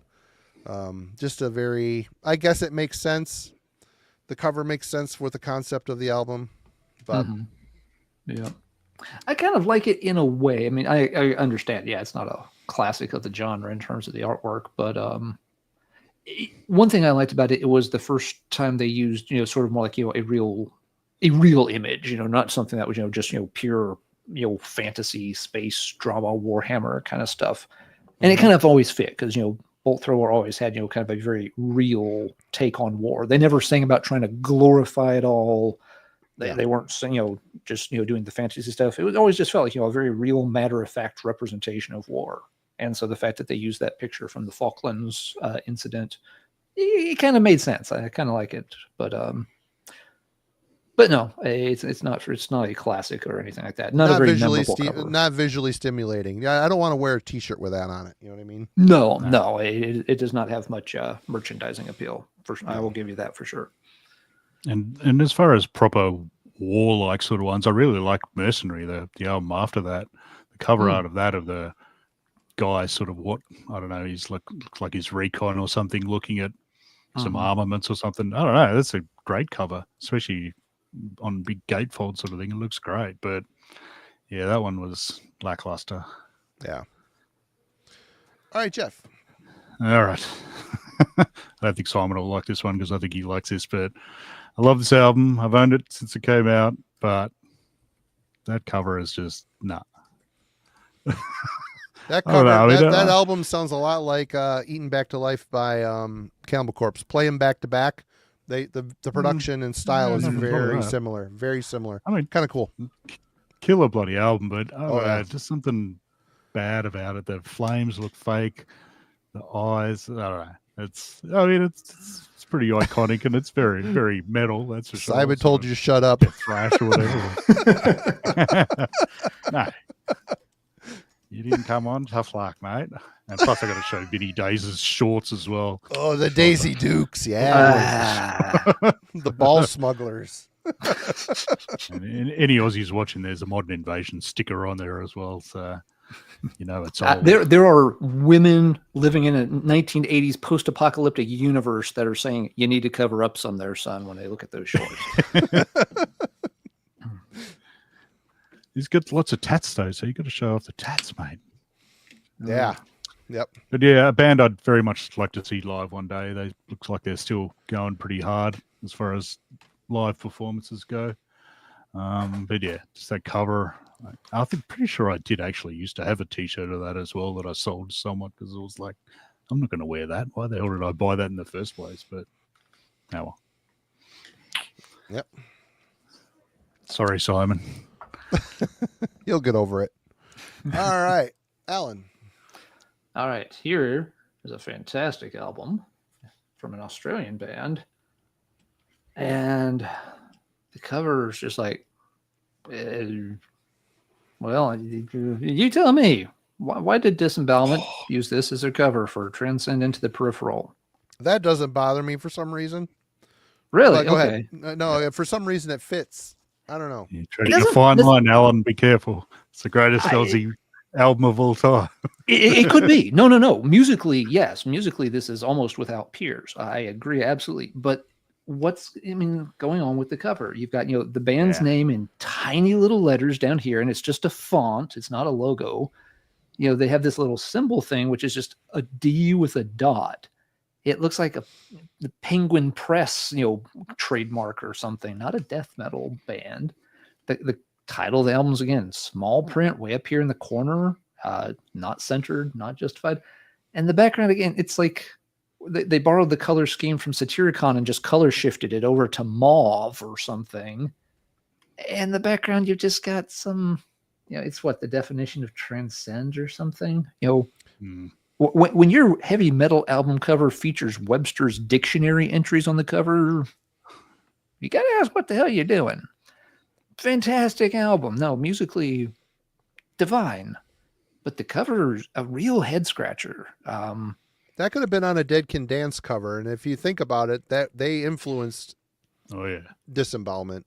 Yeah, they're mentioned in the they influenced on list on the inside. That's why I actually checked out Dead Can Dance for the first time. I saw them on the Disembowelment. I was like, ooh, I'm gonna check them out. Yeah. I love Dead Can Dance. I don't know if you liked them, Geoff, but dude. Yeah. So I have checked. I checked them out last year in several albums, and it's not bad. It's just not for me. Yeah. But I don't know. It's a very plain cover, and everything's very small and very hard to read on it. It's not a good layout. It's not a good design. Once again, would anybody want any merchandise with this on it? I own a T-shirt of it. Do you? Okay, that's cool. Yeah, I mean, even the back. I mean, there's just it's kind of weird though. I do have one of my probably more valuable shirts is a really old long sleeve from Relapse when that album came out that doesn't have that cover. It's got like two sort of old women on it. It's really not the greatest design, but for some reason on the back they've got all the credits, but it's like their movie credits, like on a movie poster and stuff. Okay. Strange choice there. Geoff has got the it's got little D's down the sleeve, so love a good sleeve print. Geoff has the disembowelment shirt and the Demolition Hammer Daisy Dukes. It's quite a sight in Australia, everybody. Did not picture that. Okay, a couple of folks mentioned that. Yeah, they do have they have shirts with at least some of it on it. I just it's such a just kind of very plain, bland design for an album that awesome. I feel like it deserves a really, really over the top notch kind of piece of art to go with it, and that one doesn't do it for me. It just don't. Right on. But maybe it's just me. Marty, what's another one that kind of grinds your gears? Well, this one was mentioned earlier, and it's just a preposterous album cover. I don't know. Tullus, Pure Black Energy. You got. Is this Hansel or Gretel? I don't know for sure. They can't tell. Either way, not very attractive. Obviously, this band is from Norway, not Germany. But looks like one of the guys who would have done the Saturday afternoon 3 p.m. local TV station spook movie thing back in the 80s or something. I'm a vampire. Blah blah. It's your uncle. Creepy, and today we're watching another Ed Wood movie. This is on Soul Cellar. This is obviously a repress, so it has demo material on it. The thing of it is, the picture is like really grainy and it's a shitty picture, and then they slap that font logo over the top and put a little black background on it, so it looks way more sharp than the rest of the picture. It just looks very cheap. I don't know. It's just one of those things. This could have benefited better. Again, this is one of those things sitting on a damn. I understand back in these days, 1991, the black metal, they wanted to be a little bit different, put themselves on the covers and stuff. But man, there's just, it looks like it could have been on an Anne Rice novel cover or something. I don't know. I think Nick kind of nailed it with his comment. Yeah, right. It does. 100%. I'm pleased that he's got a torch instead of a candle. I find candles in black metal pictures. Oh, it's a kerosene lantern. Unintentionally. Yeah. I don't mind that. I just find normal candles, especially if they're black and evil, just look like so ridiculous in any black metal photo. It just makes me cackle like a maniac. Even if it's, Fenrir's holding one on Transylvanian or whichever album it is. Yeah. It just looks so ridiculous. Oh, you got some nice girly candles there. Good work. It's like, and for people that don't flaming know, stick, for God's sake, not a bloody candle. This band went on to be Cold and also Sartka. I believe there's members of Sartka that were in Cold and Tullus. So I've been tempted to buy that album just for that cover. I mean, it's decent Norwegian black metal. It's not top tier by any means, but it's it's good enough. All right, this next one's a bit rude verbally, at any rate. This is I do kind of like this cover because just for its sheer offensiveness, but just a charming album can't. Well, mine's got the one with the boobs on it. Yeah. This is the Aussie press, which has like a warning, even though it still shows the word. Look out! There's scary boobs coming. Record version. I can't believe it's censored in Australia. That's crazy. Well, it's just a warning. It's not. I'm pretty sure this does actually have the lyrics. Maybe I could be wrong. Let me have a look. No, I'm not showing that picture. No, it just has a horrible genital close-up that, I won't be showing on screen. But yeah, this is the LP version. And of course, I probably should have got it out. I have a T-shirt of this that just has the word cunt on the front and then a blood doctor logo on the back. I also have a hoodie that has it in nice sort of ye-old English sort of writing, so it's not quite as obvious, but... Isn't those shirts issued to Australians when they're born? Yeah, I think so, yeah. It's part of their come home from the hospital a lot of them, package. believe me. Cunt it would be onesies. funny it'd be funny at gigs where they were selling them because, people would buy them and put them on, so you see 10 people walking around with just cunt shirts on the front. Charming.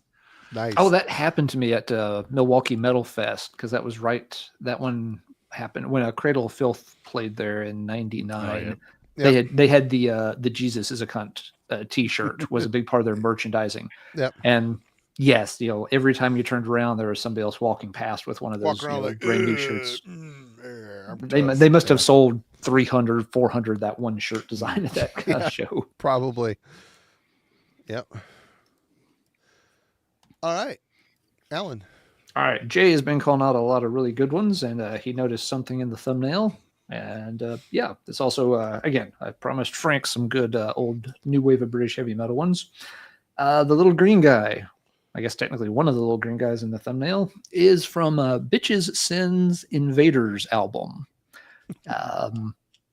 Yes, let's just not an album a lot of people are familiar with, so let's just revel in this for a minute. Obviously, kind of a ripoff of the Scream painting. Mm-hmm. And but what really brings it together is you got these characters in the background. It's from the Night on Brocken cover. They've grown up a little bit. Yeah, the overweight woodchuck family has morphed into like a bunch of London hoodlums from the Victorian era, maybe, I don't know. But yeah, this album cover just really takes the cake. Bitches Sin had some momentum going early in the new wave of British heavy metal, but their debut album was, for many folks, a big letdown, and it took them several years to regroup before they got to put out some more stuff. The later material is actually pretty good. The Invaders tracks are great, but it came out, it's kind of at that point like post new wave of British heavy metal, and during that era these bands got very little attention. They got microscopic budgets. The recording production, just always was crap. And they definitely didn't get much help in the art department either. Now, this album got different artwork when it was released. It amazingly got a US release before it even got a British release. And there is different artwork for the other pressing. Which is this? Giant angry space baby. I think that's my best interpretation of what's happening here. I look at this for a few minutes and it's like, you know what? I'll just stick with this. Yeah, a real shame the band didn't get a little better break. It's a good lesson though, in that you really can't dick around on your debut album, because it will kill whatever momentum or hype you have been building for your band, and you may not get a second chance at the stuff. And Invaders was a really cool album, but it took too long. They basically had to almost start over from square one, and by the time they did, the scene was way past this stuff. It's a shame. It is not. I'm not going to say it's not a 10 out of 10 album or anything, but it's really cool. Both pressings of the album also have different track lists because they got released kind of far apart. This CD pressing is called Ultimate Invaders. It has like all the tracks from both versions. So it's kind of a nice way to get the entire Invaders track list all in one place, which is, it's a pain to find the two different versions of the album because they were on tiny labels and nobody bought them. So now they're hard to find. But the Ultimate Invaders collection is cool. The album artwork is not cool. All right. Bitches Sin has had their moment in the sun, so now it's Marty's turn. All right, we're going to go to not cool album covers from a band, let's be honest, they've never really had good album covers ever. And that would be At the Gates, Terminal Spirit Disease. I could have picked the debut. The debut is just a red orb of some sort, but this thing here, this looks like... Anna Cruz is called. They want their red orb back. Yeah. Yeah, this looks like a new metal album cover, or what do you call it? Mall metal type of album. You've dropped the logo, you've got some sort of a font with a little bit of a graphic around it, kind of a comic book flair, avant-garde comic book art design. I mean, this is a good transitional record before you get to Slaughter of the Soul, and it really, the band leaned into this modern thing. Granted, on Slaughter of the Soul, you had Necrolord cover, kind of a nondescript Necrolord cover, the way they colorized it. But this thing here is just, this looks like it should be in with As I Lay Dying and Black Veil Brides type of shit. That's just what this looks like to me. But this is a solid record. I don't ever listen to it. I'll be completely honest with you. The only time I listen to At the Gates is typically Slaughter the Soul. Oh, wow. There's like, does this have the rot? Nope. Huh. Anyway. Yep. This is a mess. Who cares? This does not inspire me to want to buy it. If I was flipping through a rack, I'd be like, yeah. This is the, what the hell you call it? Deftones type of looking, or Def Heaven, or whatever the hell you want to. It looks like someone. It looks like someone trying out all different settings on their MS Paint or something like that. Yep. Oh, do a hand over here and do some squirrely bits over here. And avant-garde. I'm an artist. Yeah. All right, Geoff. All right, next one. There's a couple of possible choices of this one. There is ye old Killing Is My Business, though. Which is pretty iconic sort of cover. I kind of like it because it's a bit ridiculous. I mean, it's so bad. Absolutely nothing wrong with that. It's a masterpiece of Ed Repka style. That is a passable Ed Repka cover for me. Yeah, that's an awesome this one Repka cover. I love this album. This is this and Peace Cells are my two go-tos for Megadeth. I don't. It's like someone tried to melt a Muppet with a lighter, with a big lighter. Got this grain across it, like you're looking at it on a shitty TV. Maybe that's shitty album. Because it looked really bad. I do like that effect, but yeah, it's like a bad transmission coming through. Yeah, yes, it's like they tried to build him out of marshmallows or something. Yeah, and you got like iconic Vic Rattlehead, and then what the hell is going on up there?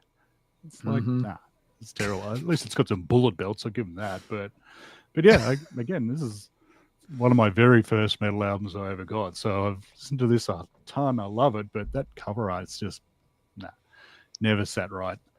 While we're here, I'll show off. Good one, Tim. Tight jeans. How tight are those jeans? There's one scissor snip away from being some pretty gnarly Daisy Dukes. Yeah. So I'm sure Megadeth in their later career have pretty bad ones as well, but this is where my Megadeth collection stops, I've got to admit. So yeah, but rust in peace, Geoff. Come on, rust in peace. Go one more step. It's the best album of their career. Yeah, nah, it's too fiddly. It's too clean. Needs more heroin, that's for sure. Not enough heroin. Yeah, nah.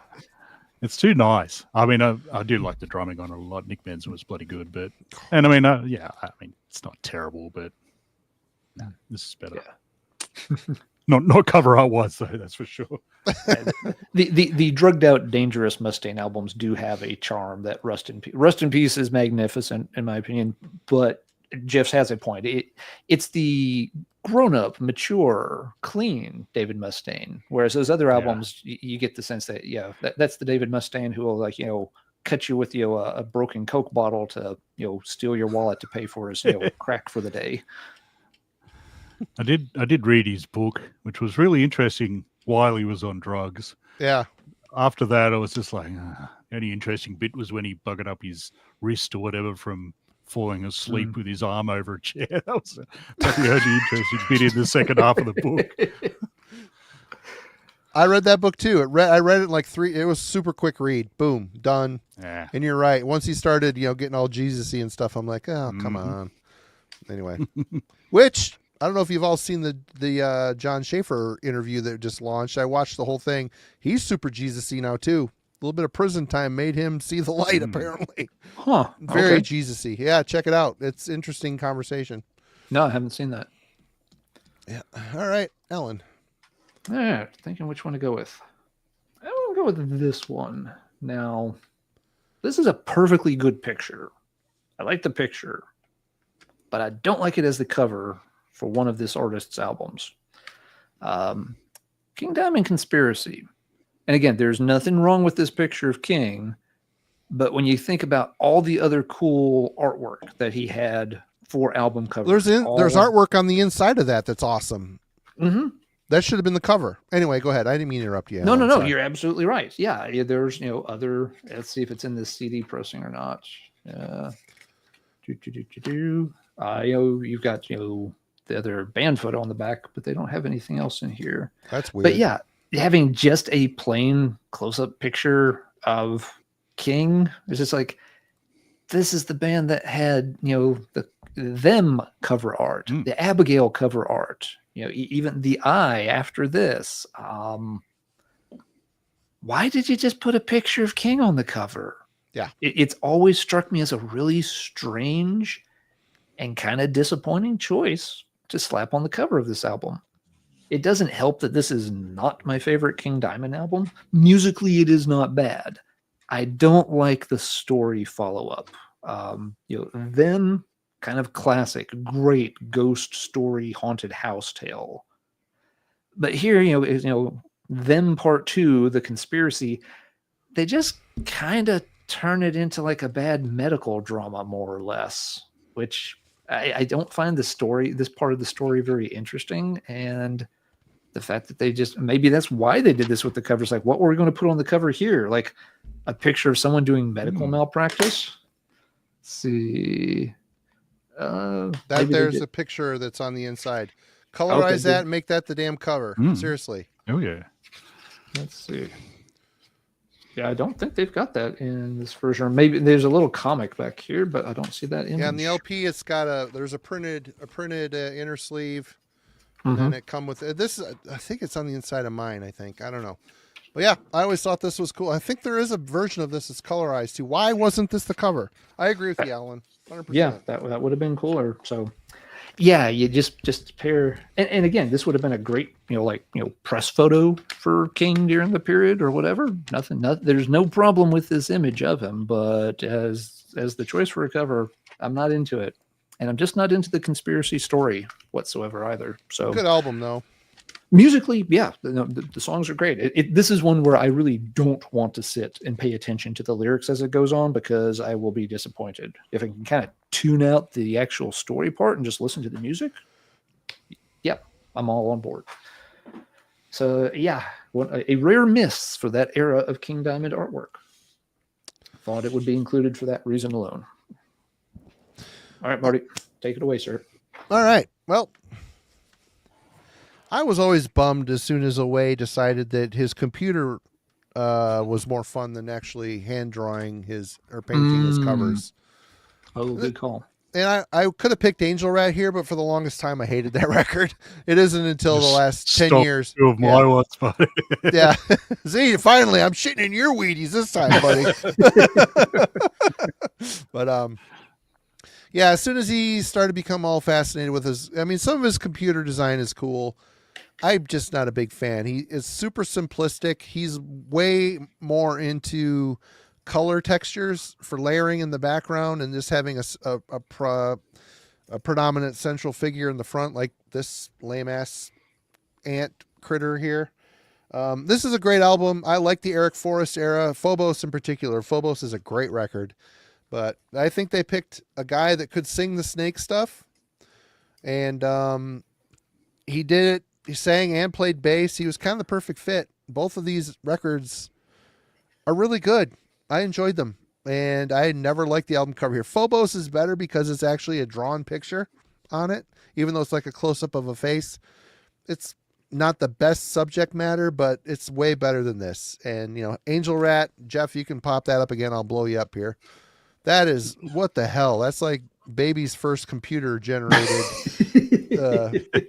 The kind of a cool color scheme. I do like the purples, the black, and the red in the back, but not a big fan. It's kind of creepy. That clown digester dude's kind of creepy, but yeah. So I don't even like the color scheme on that.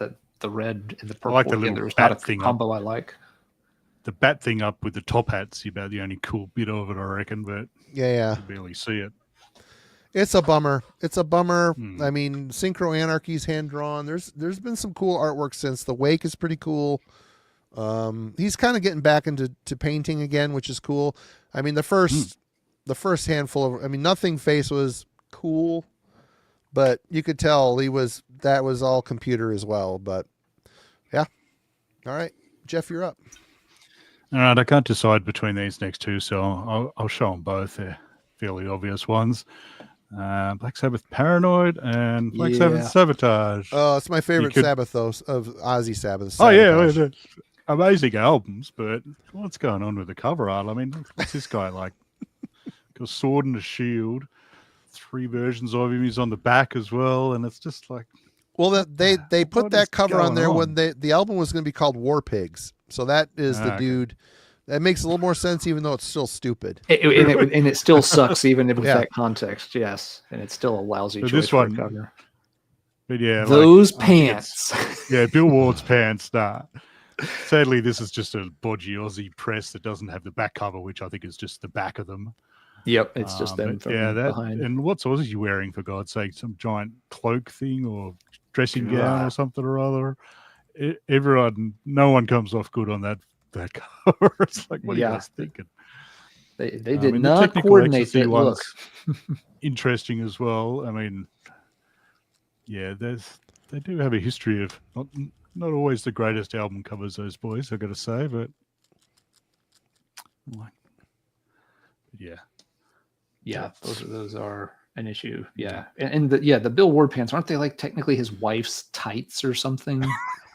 Weren't they Ozzy's pants? I don't know. Weren't they Ozzy's pants? I think they're one of their wives' pants, like tights, like the equivalent of like yoga tights today. What the or hell's something. Ozzy wearing on that shit? Platform boots and some fucking dress. I think it's thing? some kind of like Japanese Dressing. kimono. Oh yeah, it might evening be. Yeah. dress thing or something. Yeah, some kind of robe. And mega high shoes as well. So Yeah. You hear that? Those kids say your mama dresses you funny. That is the case in this photo shoot. Of course, you look back at some of those 70s Sabbath fashion statements, they're all pretty rough. Other than like the early stuff where they're just wearing denim and, t-shirts or whatever. But then it went, they got a little bit of money. Their fringes and weird jumpsuits and all this crazy shit. What the hell? Kimono, that's what I was looking for. Kimono, Thank you, yeah. Goldie. they're not as bad as fat blonde 80s Aussie though. That was Yeah. not the best look, I gotta say. No. Nope. All right, Alan. All right, I will follow up with that. It's been in the stack. It says Black Sabbath on the cover, but it's really just that guy who's on the cover. Black Sabbath, 7-star. Love this album. Fantastic set of songs. Calling it a Black Sabbath album's a stretch, but we all know the story. Tony was supposed to do it as a solo record, and he some people say he got cold feet. Other people say the label, wanted the Sabbath name on it to try to help sales along. Whether this says Black Sabbath or Tony Iommi at the top, this is not a good album cover. It's very 80s. Like, again, Marty said, just kind of letterbox thing, a lot of wasted space, and just a picture of Tony. Yeah, there you go. Can't imagine why this didn't sell millions and millions of copies with a cover like that to just draw the kids in. Picture of him on the back. Again, a fantastic set of songs. I love this to death, but it's like this is one of those things too. Like when you're a kid and you're first kind of learning your heavy metal ABCs, and you see this in the store and just like, is that the band everybody really carries on about? Why? This just like, am I supposed to buy that? Everyone says Black Sabbath's a big deal, but it's just a dude standing there. This doesn't make you want to buy it. It just don't. I checked it out. I didn't buy it for a long time. Basically it was like King Fowler was just like, that album rules, brother. You should buy it. It was like, okay, next time. I bought it because of King 2, and he lied to me because it's not great. Oh, dude, it's awesome. No. I drink the King Fowley Kool-Aid on that one all day. Next time I saw it cheap, I was like, I will take a chance on this. King's recommendations generally work out well for me. And yep, that one, as soon as I played it, I loved it. But I do not love the cover. It's just very boring. Sorry. No, you're all good. Answering. There we go. But there's tons of good things. Thanks to everybody in the chat tonight. There's tons of folks, and everyone's mentioning a ton of stuff. I do have to shout out Jay. Jay is absolutely killing it with some of his called shots there tonight. We could do an entire episode just with the things that Jay is mentioning tonight in the chat over there. Yeah. But other folks have lots of good picks for this also. But Marty, it's your turn to pick one. All right, well, everybody get ready to drink. It was inevitable because this band has got quite a long line of crappy album covers. Now hold on. Let's the chat. Which one did one? Marty pick is the real question. Let's. I've got my vote, and I will I'll add my vote to the chat to make it official. Let's see.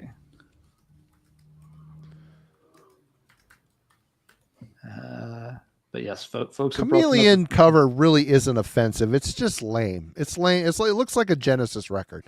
It's garbage. Yeah. But yeah, Genesis. It does look like a Genesis cover. Yeah, it looks like a Genesis. We've got a vote for Pink Bubbles. Let's see. I voted for Rabbit Don't Come Easy. Wilson voted for Rings of Something. Frosty's voting for Rabbit. Tim votes for Dark Ride. Yeah, that's a big. I don't mind the Dark Ride cover. It's a strong cover. It's a big black pumpkin. Yeah. It is a big black space pumpkin. Yeah. Wait, Genesis has some great covers, but yeah, not that one. It looks like Genesis from the Abacab or era. Yeah, more like that early mid '80s Genesis maybe.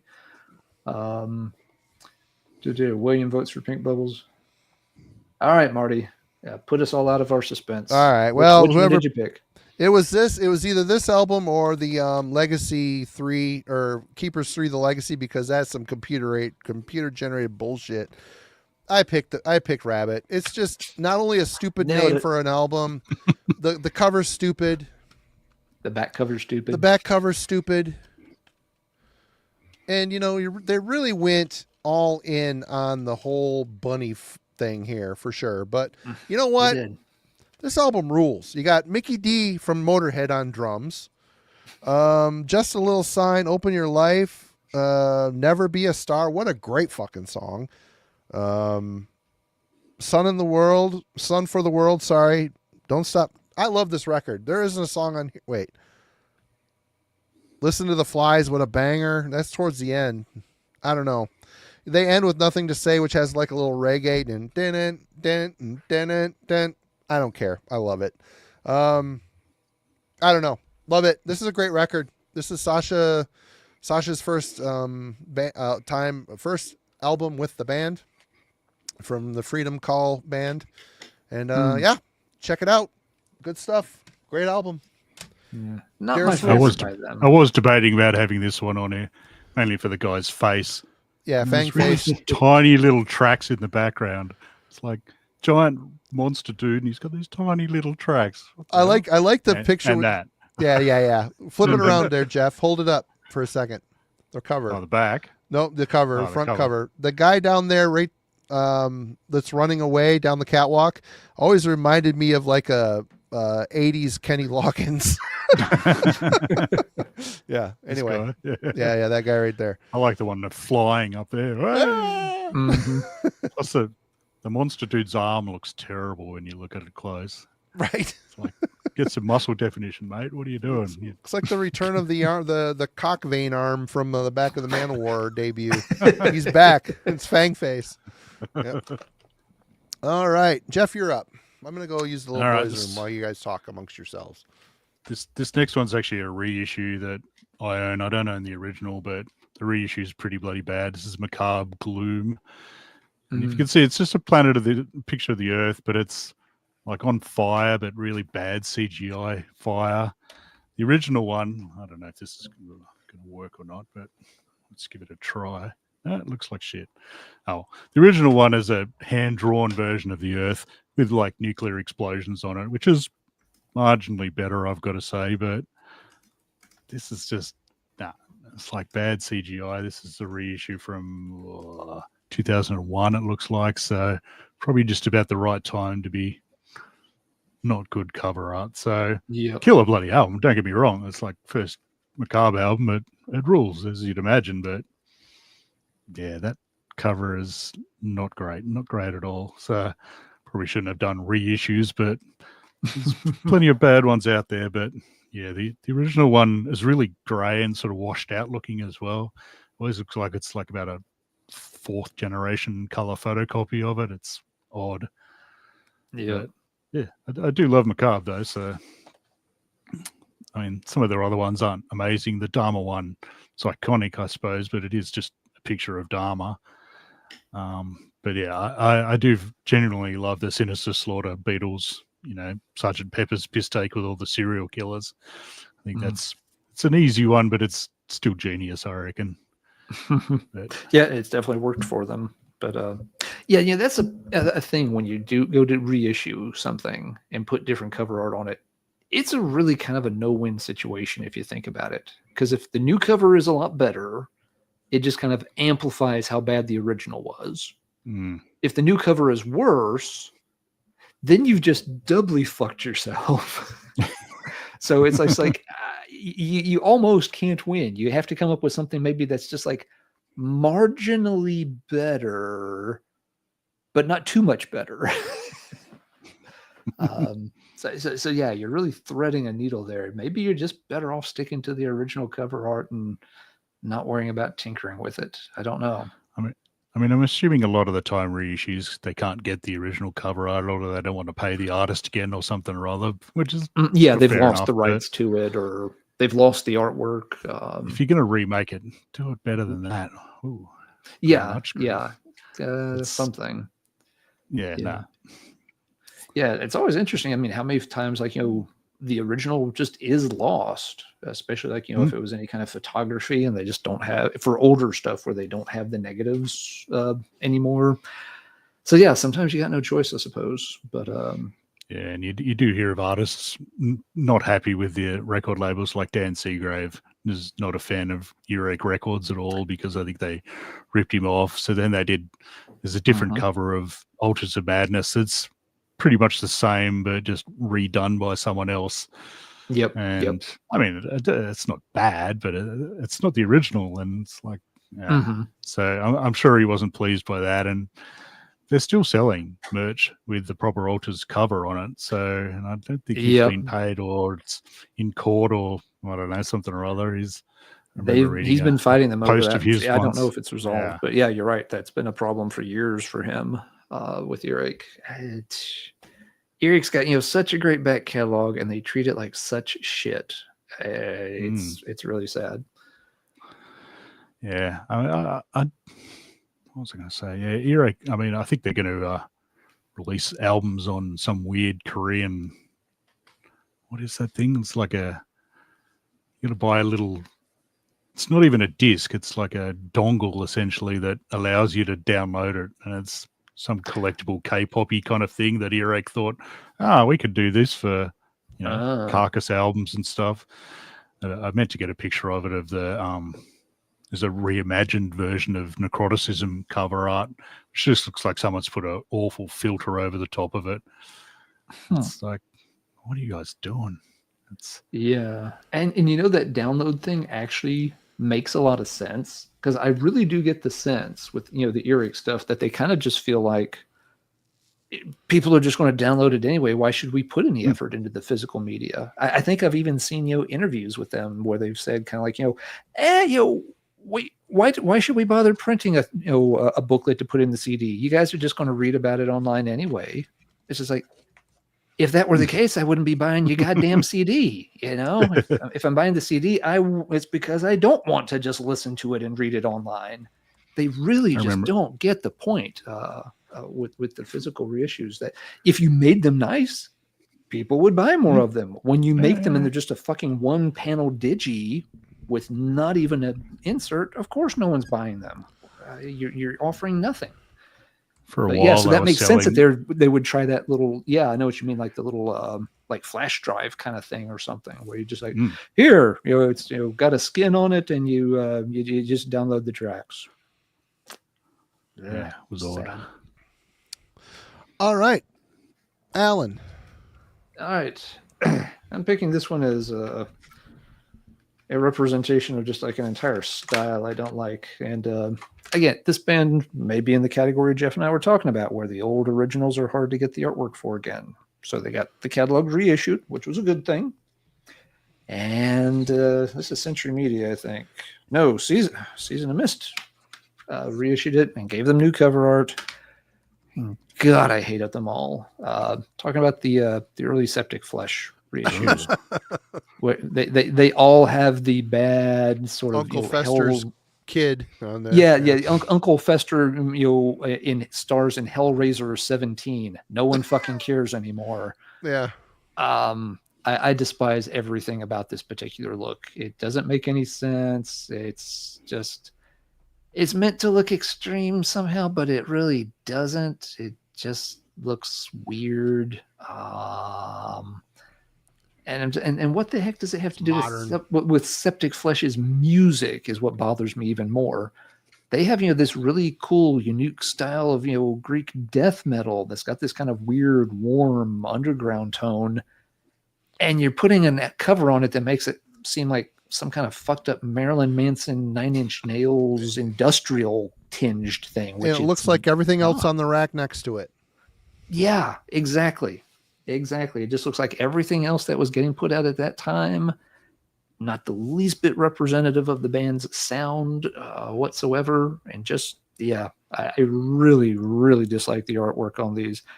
This is another one that, I got a couple of them not realizing it was going to have this cover, kind of like what you mentioned earlier, Geoff, where you didn't know it was going to be that version. This is one at some point I will eventually dig around and get different pressings with different cover art and get rid of these things because I dislike these so much I don't even like having them on the shelf. I think I skip over playing these sometimes simply because I don't even like looking at the damn things when I slide them off the shelf, which is a shame because there's a lot of cool music in the Septic Flesh catalog, but horrible, horrible, horrible choice for an art direction for that band.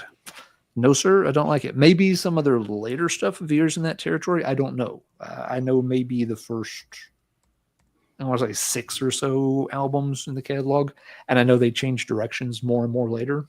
So maybe it matches that part of the catalog, but it does not fit for those early albums. Well, what you going to do? Like you said, Marty, it's very, very indicative and similar of the other stuff on the shelf around that time. Yep, but typically all the bigger labels too. Once the bigger labels started having a bit of a budget for art, that's kind of the way it went. The modern look.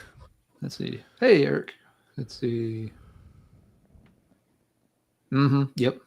Agreed. That one is the Horrified Garden. I think, I've got one of the other versions of Horrified because, I didn't want the Horrified being messed up. But I'm stuck with those versions of Septic Flesh for now. But the music's still great. All right. Well, A Flame to the Ground Beneath, the second album by Lost Horizon.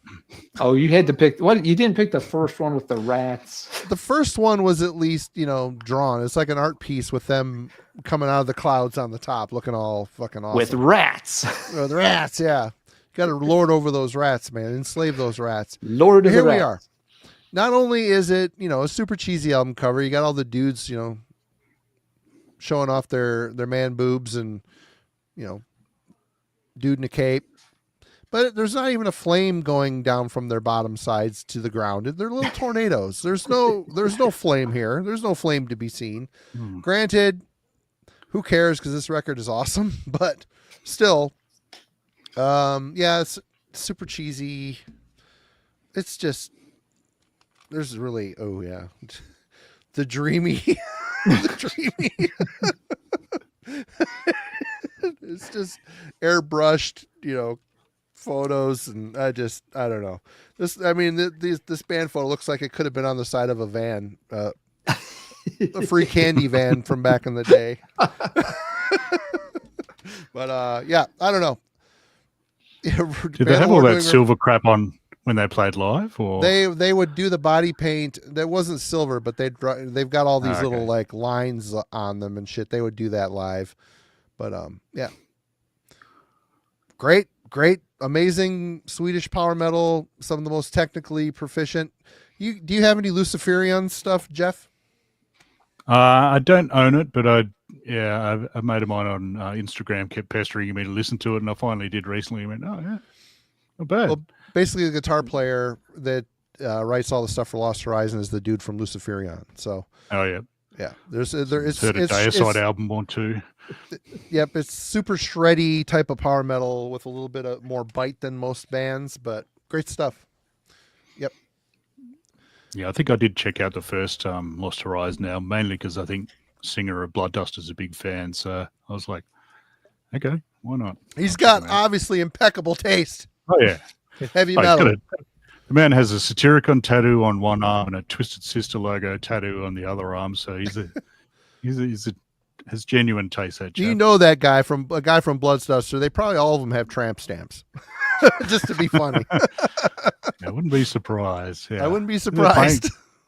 They're playing again for, briefly, I think. They're playing Obscene Extreme this year. They're playing a show in Australia, in the middle of Australia, like near like Uluru. So They're a great band, like, a fun in band. the desert. So I'm tempted. Yeah, I've saw them a lot of times, that's for sure. Yeah. So I did see their final gig, or so I thought, but now I'm going to have to see their next final gig. Wasn't Simon at that final gig too? What am I miss? Nah, I don't think so. No. I don't know. I was very drunk, so I don't really remember that much of it, but it was fun. Yeah. You're up, sir. All right, this next one might be a bit blasphemous, but what the hell? I've always found this a little ridiculous. Bonded by Blood.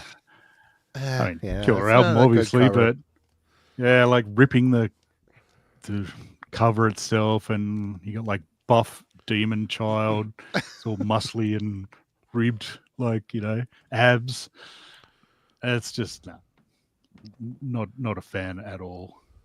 Yeah, kind of agree. The tugging on like the background always just was like threw me off. Just like, why is that part of what's going on? I don't. Huh? Yeah. And the demon kid looks, they got the face pretty good. Looks nice like Kirk little Hammett. ears and They're hair pissed and at Kirk stuff, Hammett. It does look like Kirk Hammett. You're not wrong. How dare you leave us? You're the baby on our cover, bitch. Yeah. We were supposed to have the first Bay Area thrash album, motherfucker. Yeah. He probably wrote half of it. So. Yeah, he did. But down the bottom. Some reason, like, I suppose it's covering up their nether regions, but I don't know, it's kind of tacky looking as well, like they've wrapped the cover around themselves or something. I don't know. There's probably worse Exodus ones than this. Like I can think of Fabulous Disaster. that weird Stupid. painted one. I may have Fabulous Yeah. Disaster in the stack. We'll see. Yeah. Yeah. But really Force of Habit, if we're going down the Exodus trail. Yeah.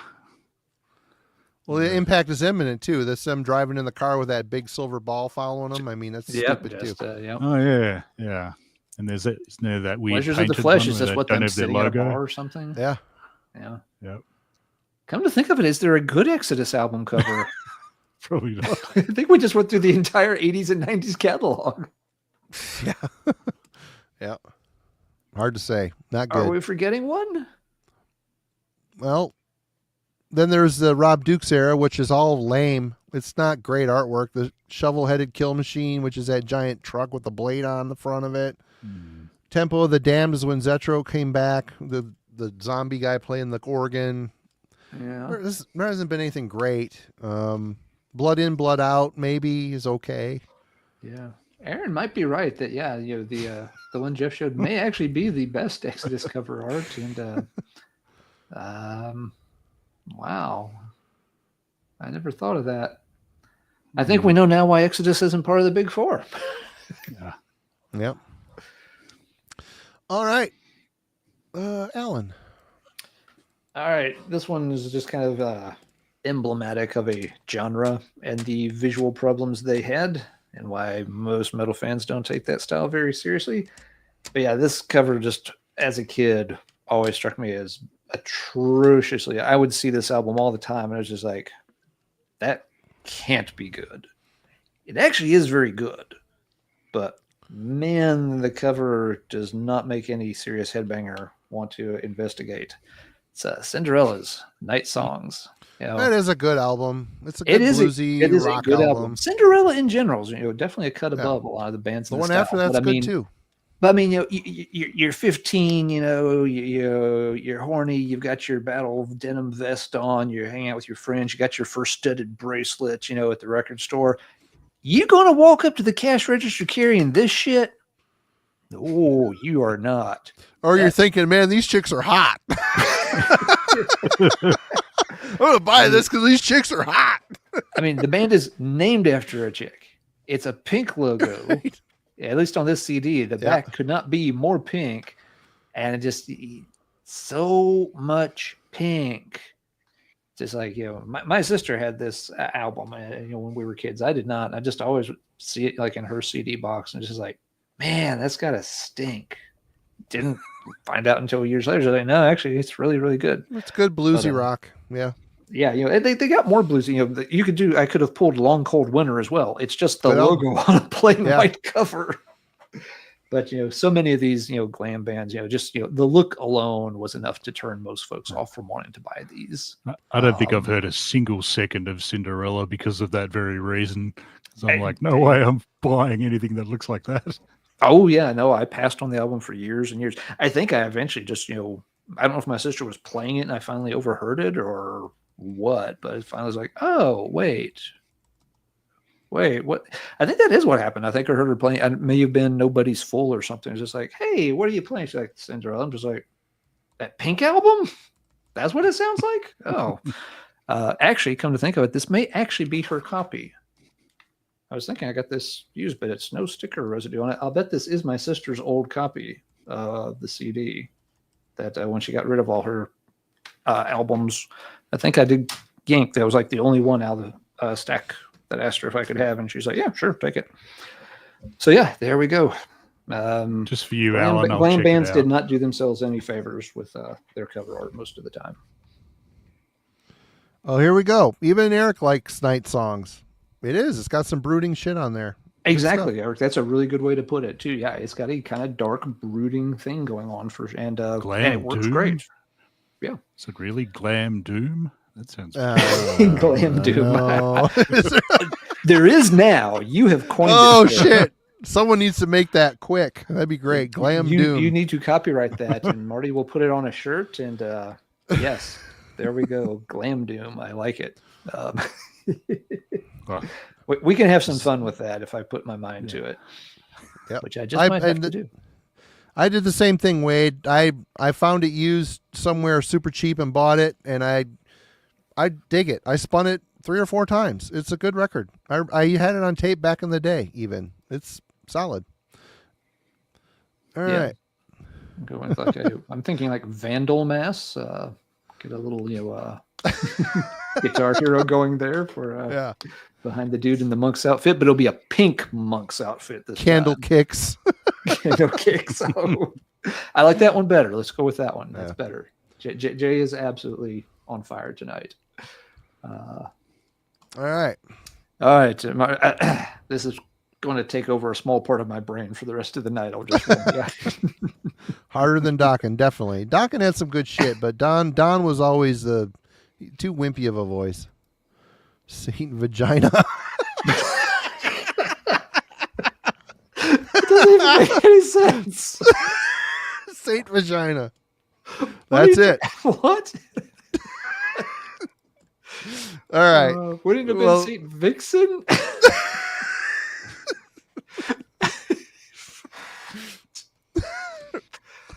What? Alan likes that one. I'm going to let him ponder that while I go on to the next one here. Ryan, explain yourself, sir. I need some context for that. All right. Well, I always hated this cover, even though this is a fantastic Nuclear Assault record. They really got a good sound on here. The songwriting is just maturing as they're going along. Handle with care. It just super lazy freaking album design. Candlemaster Pussycat. Taint Vitus. It's pussy metal. Right on. So yeah, I mean, this album cover has been done. I could have grabbed an Octonomos album cover with an earth on it. I picked about 5 album covers that had just the earth on it and the logo, but this one always wins. But I love this record. Critical Mass, Trail of Tears. What a great fucking song. Whole thing. Perfect. Start to finish. Love it. Bad cover. Not a great cover. Nope. No.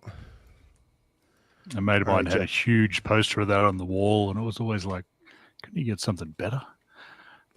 Yeah, right. Oh. All right, this next one I believe is a reissue. This is the Osmos press at any rate. Absu with Barathrum Yeah, I almost Vitriol picked or that. whatever the hell it's called. Yeah. I don't know, just that. I can't handle that. Like the original cover's cool line art sort of thing. I don't think that was the Yep. Osmos version, which I've been tempted to actually buy a reissue of just because it's not this cover art. I just can't handle that. With guys in the background look kind of tough, but it's like, Prescriptor, what are you doing, mate? Come on. Why have you got a white top on like that? Without the buffy white Seinfeld shirt, it might be all right, but yeah, no. Not a winner for me. So this one, I don't think I have there. It doesn't have the original cover in this, unfortunately, but yeah, no. Good bloody album. It's not my favorite Absu, but yeah, that no. They're a little Not bit more winner. deathy then, weren't they? Yeah. It's been a while. I haven't since listened to I've that album in to it, but ages. It's been Yeah. a long time. Yeah. It's not. I agree, Jeff. It's not their best, but it's not bad. But Yeah, no, there's a Prescriptor's case always of- had he's always had an interesting look as a as a front man now and drummer. Damn fine musician though, but Oh, I yeah, was very very lucky. Got to see him front. I mean, I think he fronts the. Oh yeah, that's the cool original one. Yeah, Yeah, I'd here's- happily have that. That's excellent. Yeah, I've got the reissue with Design. this, and this is a case very much of the record label just kind of fucking things up because the band Ah, had okay, this yeah. art commissioned and sent it to the label to be used as the cover, and it was something weird where the label was sort of farming it out to someone else, and so like the art didn't get forwarded with the actual, other with the masters or whatever. So they ended up slapping, that picture on instead. And so, the band was kind of appalled when it came out that way. At the same time, if you allow yourself to be pictured wearing a flouncy shirt like that, you are asking for trouble. If you don't pose for that picture, they can't use that picture as your cover art. So, McGovern, you did make a choice in allowing them to take the picture. Just got to say. I get the feeling he probably was proud of that and possibly still is. Wouldn't be surprised. Hey, thanks, Glenn. You're too kind, man. Yeah, Appreciate you. Man. Thank you. Yes, and But I yeah, wore the I- Randy shirt so I wouldn't have to pull the Randy record tonight. I stayed out of the singles box this evening. think That was too easy. I think the shirt art's almost a bit better than the actual 7-inch art, isn't it? Yeah. A little bit more contrast to it. It's a little less lettucey looking and a little bit more like a EC Comics kind of style. Yeah. So, cheers to Geoff over at Gas Masks and Hand Grenades. He found this on a website a couple of years ago and sent it to me. And he's like, dude, you have to buy this shirt. I looked at it. I was like, it's a bootleg shirt I'm buying out of a Mexican distributor I've never heard of before. Shut up and take my money. Right? Yep. You can see through it, the daylight through it, but hey, it's fine. It's all good. Yeah. No, it's actually relatively heavy and kind of comfy. So, but yes, it was the perfect shirt for our topic tonight. Let's see. All right. I'm up, aren't I? Oh, you're up. Yeah. Okay. Logan was in the chat earlier, so let's go with a little southern metal here. Not Marty's favorite genre, I understand, but I like a lot of this band's albums and really like this one. But the cover has problems. It's Corrosion of Conformity is blind. Now, other versions have slightly different cover pictures. None of them are good. The whole thing is this is supposed to fold out. And you're seeing just like, this is just like one little part of the overall image. Okay. Well, I'll humor that for a minute.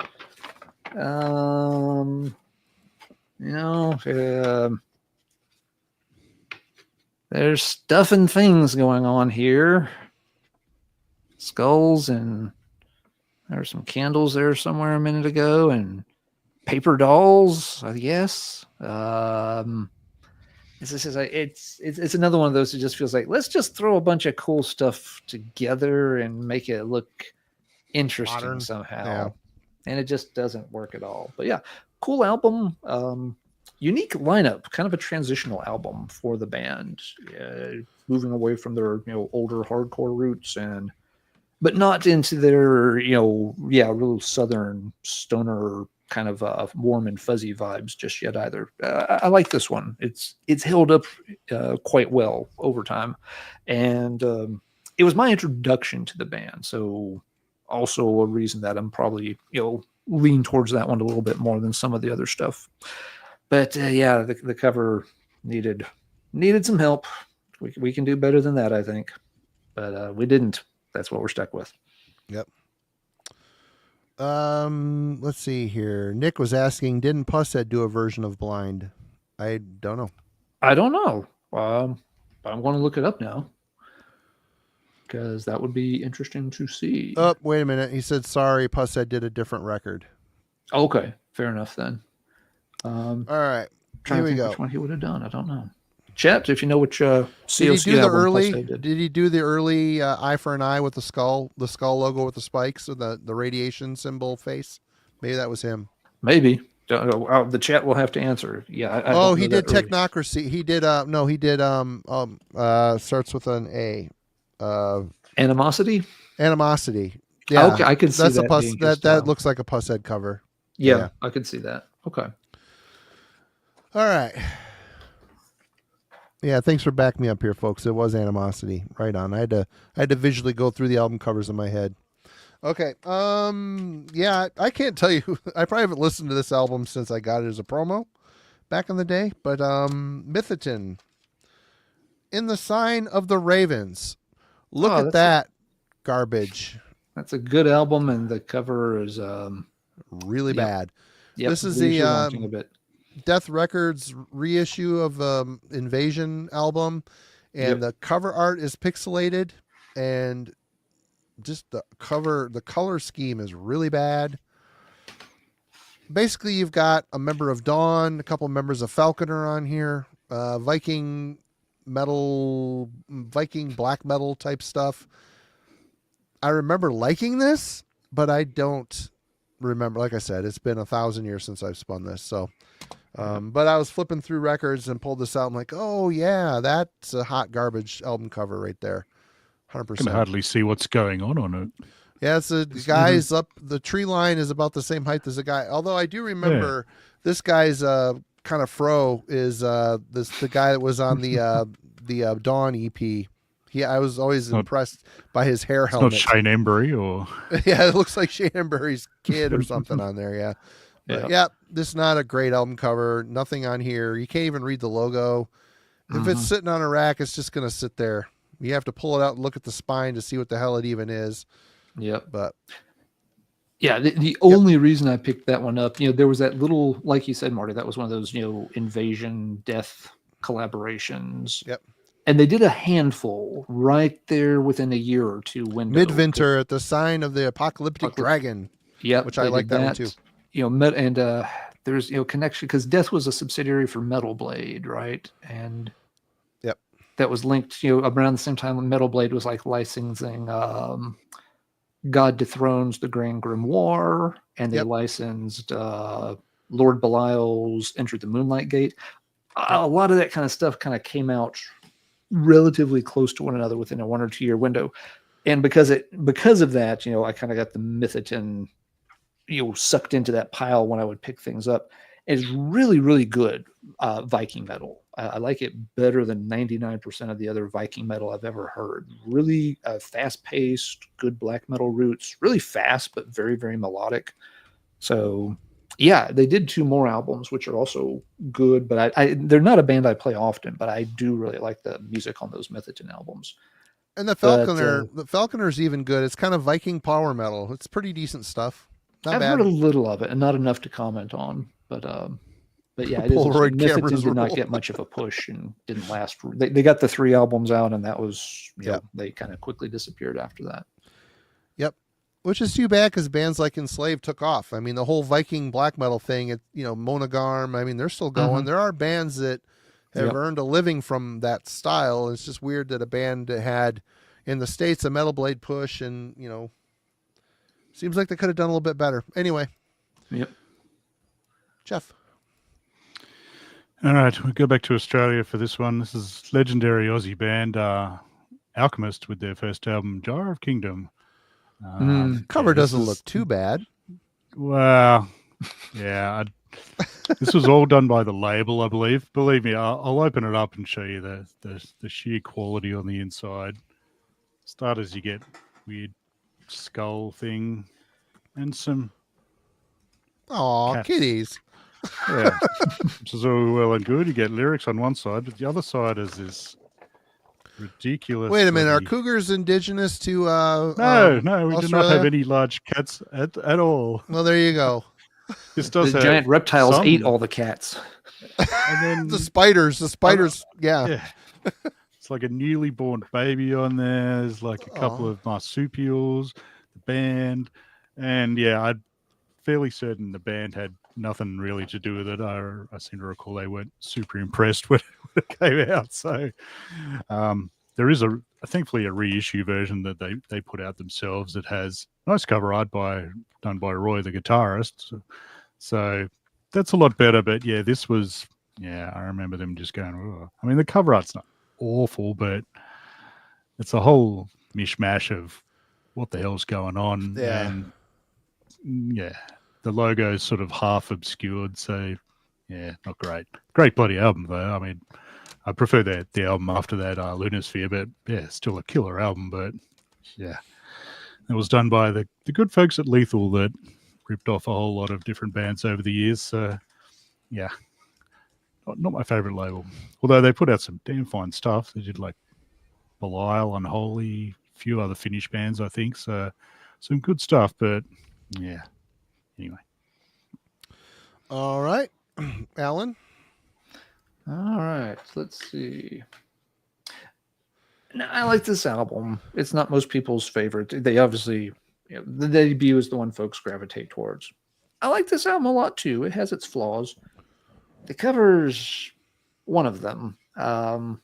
It is Death Angels' Frolic Through the Park. I've seen worse, I've seen better, but you're right. It's not a great cover. Yeah. No, this isn't like, worst cover ever or anything, but it's just very strange. I mean, it's supposed to be like you're looking through like, an elevator door that's opened onto a park with, somebody sitting in a chair and somebody doing their best Pink Bubbles Go Ape impersonation over here. They're just missing a fish. And it's got like almost like a kind of weird Pink Floyd vibe going on in a way. And it's just like, why you're a thrash band, and yes, they're kind of loosening up on here. This isn't just, straightforward blistering thrash, the way, Ultraviolence was, but it's still firmly rooted in thrash. What's the thought process that this is what you want on your cover? I don't know. No metal album should be called Frolic Through the Park. And there's kind of that too. I mean, it really does sound more like some kind of 70s British prog rock album cover where they'd be saying it highly ironically because you'd be frolicking through, a park, but it'd be like in some like, bad, 60s, government housing block or something. It would all just be like a bunch of, monotonous concrete pillars and like, we've made an astute, kind of, case study of this little part of British culture. The fuck does any of this have to do with thrash? I don't know. Yeah. I've always thought it a very strange cover for that band to use on that style of music. Anyway, I still like the album a lot. I understand it's no Ultraviolence, but it doesn't have to be. It's still cool.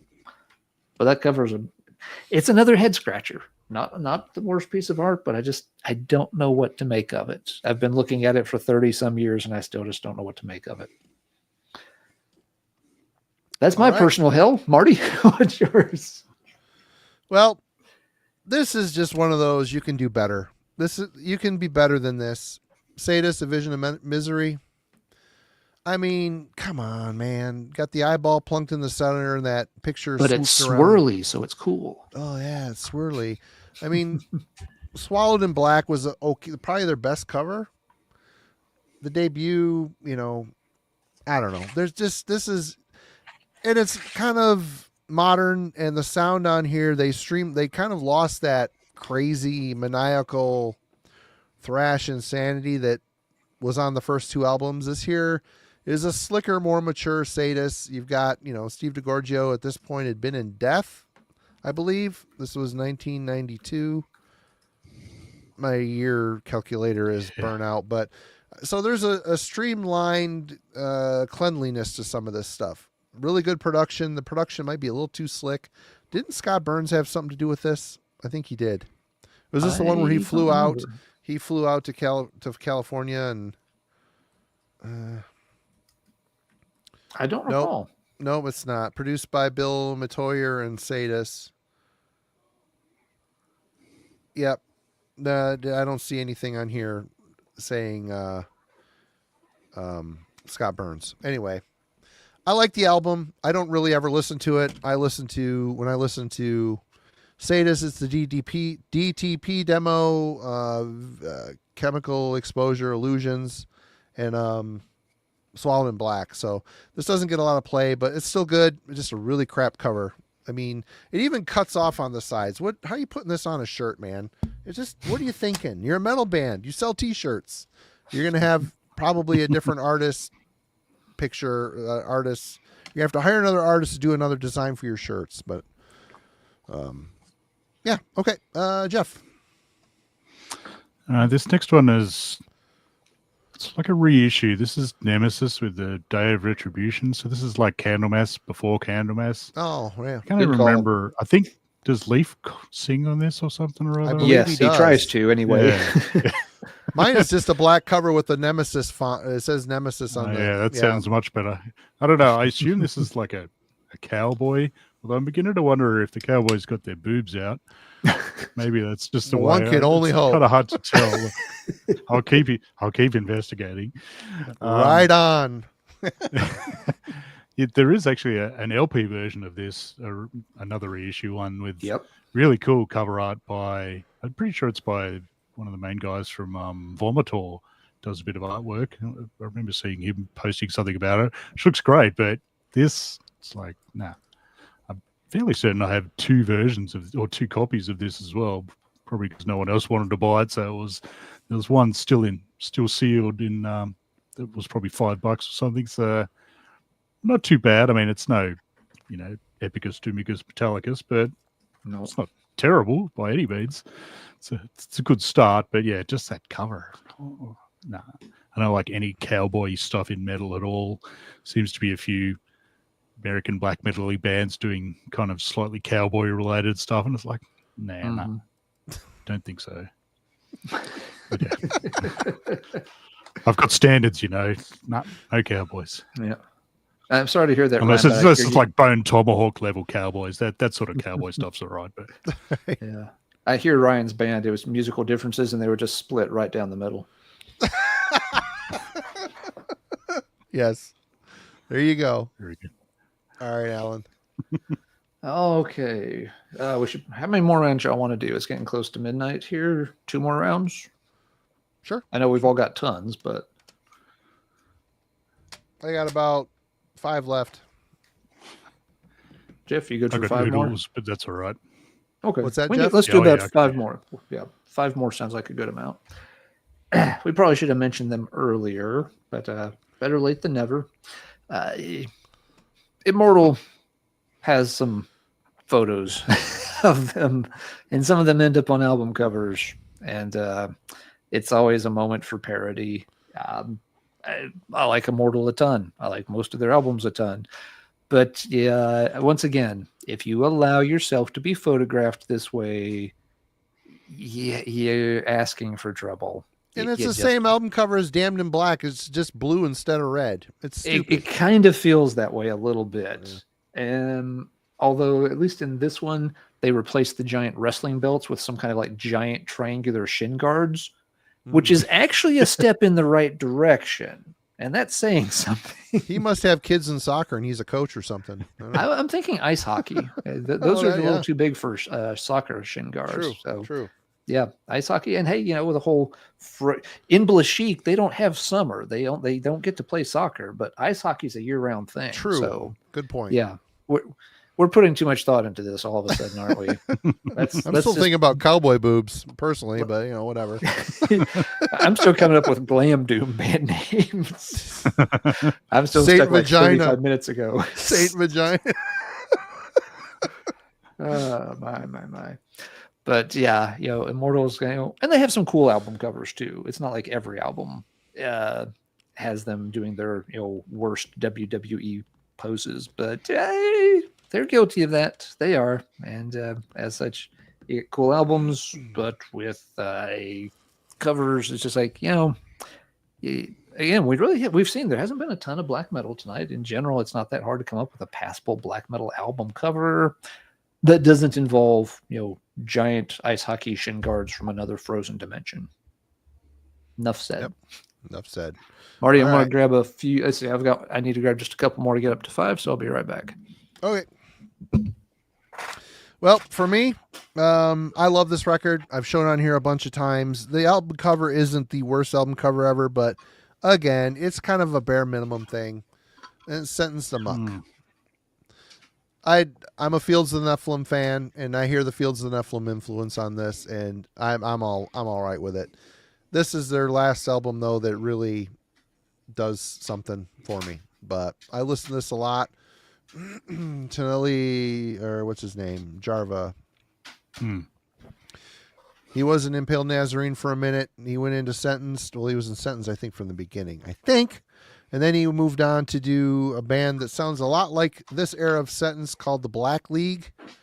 Yeah, I've never heard them. Black They're League? right. Yeah, I mean, it sounds a lot like this. Very much him kind of garbled singing, deep singing like Carl McCoy from Fields of Nephilim. But yeah, I mean, this rules. I'm not a big fan of the faded red in the background and the gold. Lions ripping the lamb apart. But I don't know. It could have been better. This could have been better. I guess it's somewhat of an iconic design, but it's kind of blah. For as good as a record as it is. Yeah, it really doesn't. It's kind of a passive cover for a very aggressive album. Yeah. All right, Geoff. All right, this next one of my favorite albums of all time, but Paradise Lost Gothic. Folks were calling for it. Which at first I was like, oh yeah, it's just an artsy thing. But then I realized it's just a close up on someone's shirt or leather jacket or something. It's like, what the hell album cover is that? I mean, on the back, you got this, classic Christ thing. That would have been much better. But that's just boring. I don't know. It's not awful, but it's just nothing really. And once you know it's a jacket, it's even worse than it was. See, I didn't even know that, but yeah, right on. But again, amazing bloody album, untouchable as far as a sweater Death Doom sort of stuff goes. But is it? Oh, okay. I always thought it was leather, but yeah, you're probably right. But yeah, dud central. I mean, the Shades of God cover is not my favorite either. They've got a few misses over the years, but I do love despite it having nothing to do with it, the Lost Paradise, the first album, that cover art's great. We saw in the chat earlier. Someone said that guy that did the Lost Paradise also did the debut Dark Throne album, Soulside Journey. Yeah, it's the same Soulside, artist, yeah. And he was a comic book artist. Huh. Yeah. I was going to say I used to see him in 2000 AD comics. He did some good work in there. Yeah, but yeah. I mean, it has nothing to do with Lost Paradise, but it's still a cool cover art. Yeah, 100%. Unique, very unique. And so is Soulside Journey. Very cool, very cool artwork. Oh, definitely. All right, good pick. Alan. Yeah, the Gothic cover is one of those you wish you didn't know what it was. Because as long as you didn't know what it was, it's like, it's weird. I don't think it's very good, but you can at least try to imagine cool things it could be. Once you find out it's a close-up of a sweater, it's just like 100 times worse. Yeah. But yes, Geoff, you mentioned they had some other misses along the way. One of them I just went and added to my stack. I've never liked the cover for Shades of God. Bad. I don't mind the album. It's got a few really great tracks on it. And I'm guessing the cover is meant to be sort of, like a Dean Cain type of thing, but it just it just doesn't work for me. It's Dave McKean as well, who's an amazing artist. Dave McKean, yeah, sorry, I think I said Dean Cain, my mistake. Yeah, but it's just not a good piece. It looks like a Travis Smith is what it looks like. It looks like maybe some of the worst of Travis Smith's stuff. Travis can do some great stuff, but yeah, he's got some clunkers. But some of Dave's also. Sometimes his style just doesn't work, and it doesn't hear. And there's two things in particular that really bug me with this piece. The first is the color scheme, the green, white, and blue. It just doesn't go with any of the rest of the colors being used, so the colors are off-putting. And this weird little paw at the bottom that kind of reaches through the frame around it. It always makes me think that it's like a cat reaching up and like trying to swat at a bug or something on the picture on the wall. And it's just like, why is there like a cat swatting the picture? And it just it's not death metal, it's not doom metal. It doesn't seem to have anything to do with anything. So this paw bugs the hell out of me, and I don't like the piece to begin with. But this right here is the deal breaker. So yeah, Paradise Lost does not win any art prizes for that one. Some cool songs on it though. Some of the first Paradise Lost tracks I heard were from that one. Oh, great album, but all right, Marty. All right.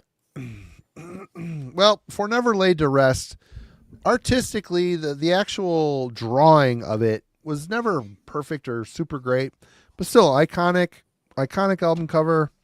They followed up with Salt Rubbed Eyes, which is this. It's just this, some flames, some Photoshop layers slapped together. It looks like almost like the little slit that's on the reissue of the Carcass debut, except vertical. It's like a zoomed in version of that with the logo smash, the Seance logo smashed in there. But great band, very bass heavy album, very violent. This is probably one of the more brutal, maybe American sounding Swedish bands, I would say. I'd put these guys on tour Deicide. That would make a perfect sense. Like the third album with the sheet. What the hell's the name of that album? We're on blank here.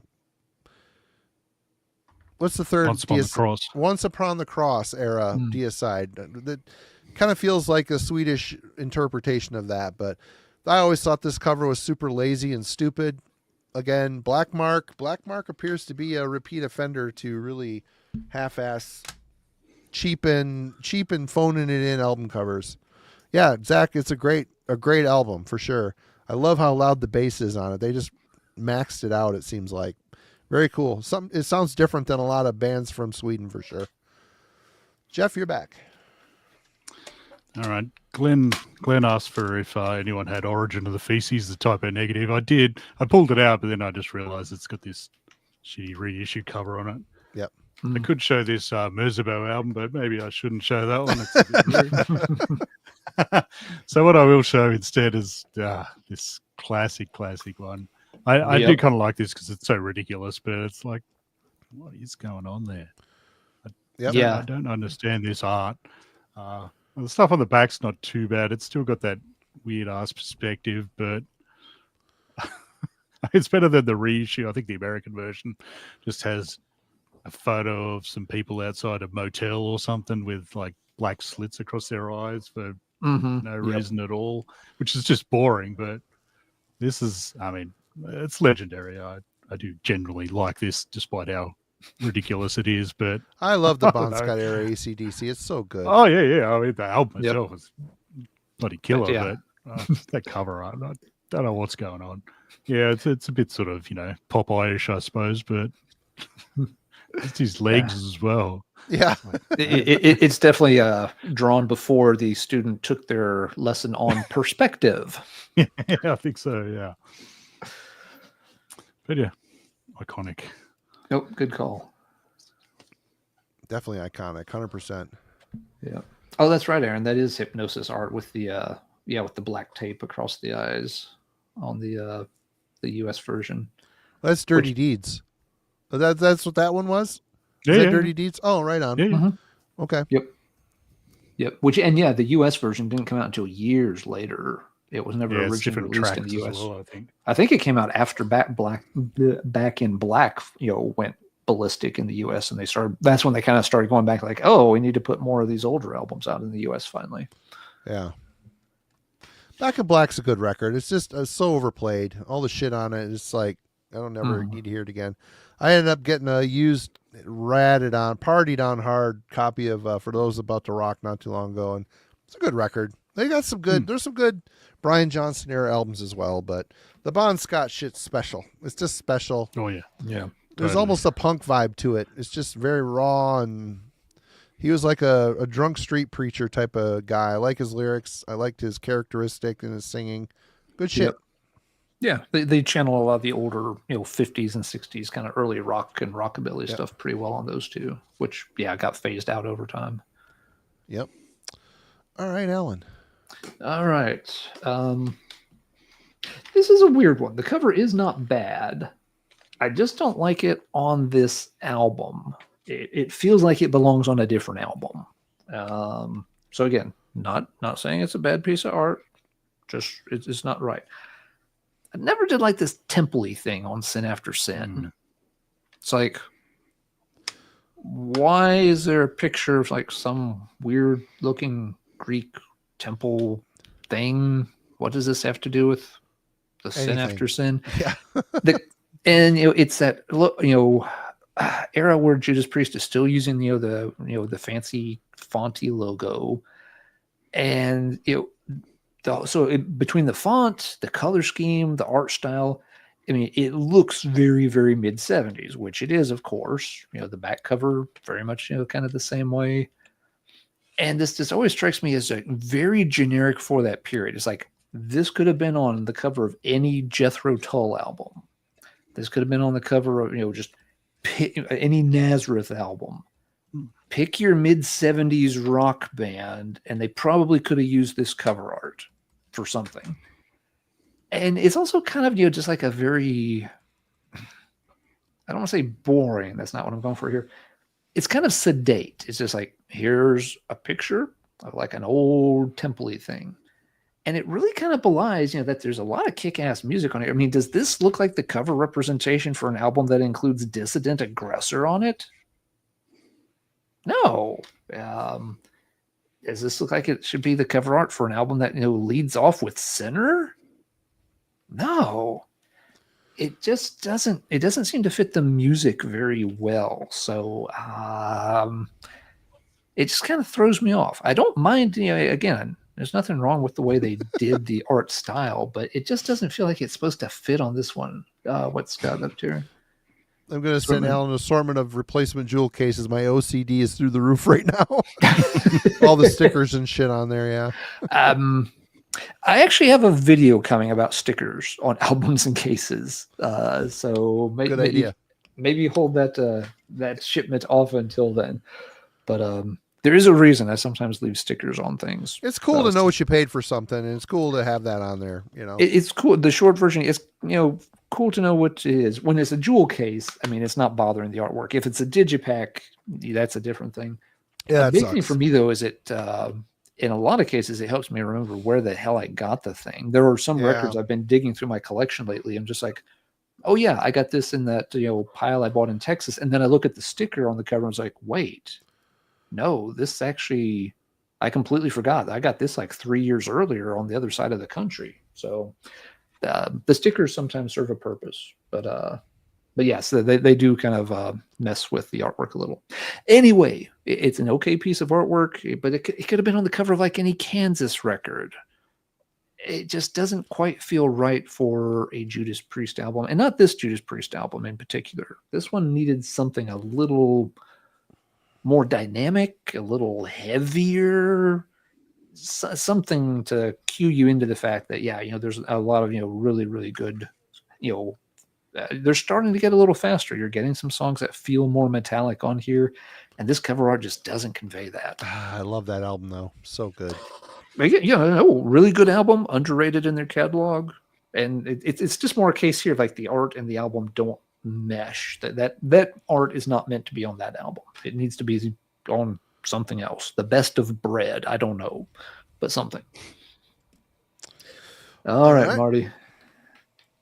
Well, I'm wondering if the record label even worried about this lame ass album cover for the humongous hype sticker they stuck to the case.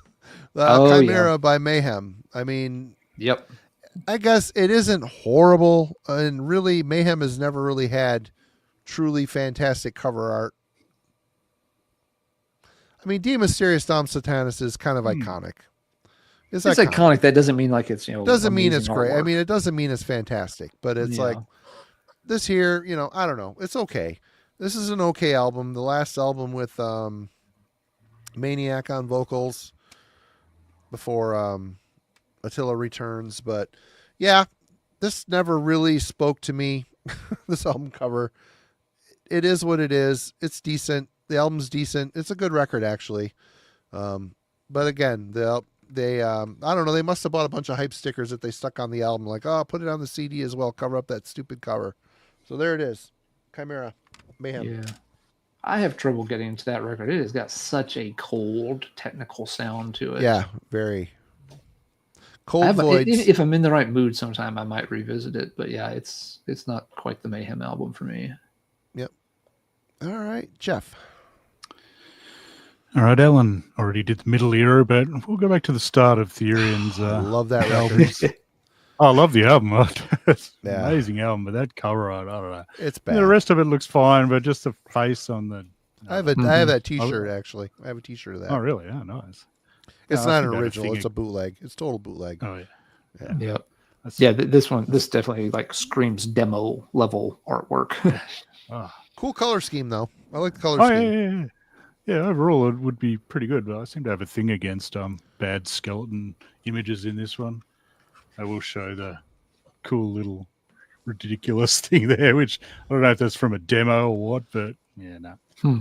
I often wondered if that album came out on Peaceville or It was on Deaf, which is if a it came out on Peaceville instead of Deaf, or if it came out on Earache, if it would have been bigger, because it's a really good record.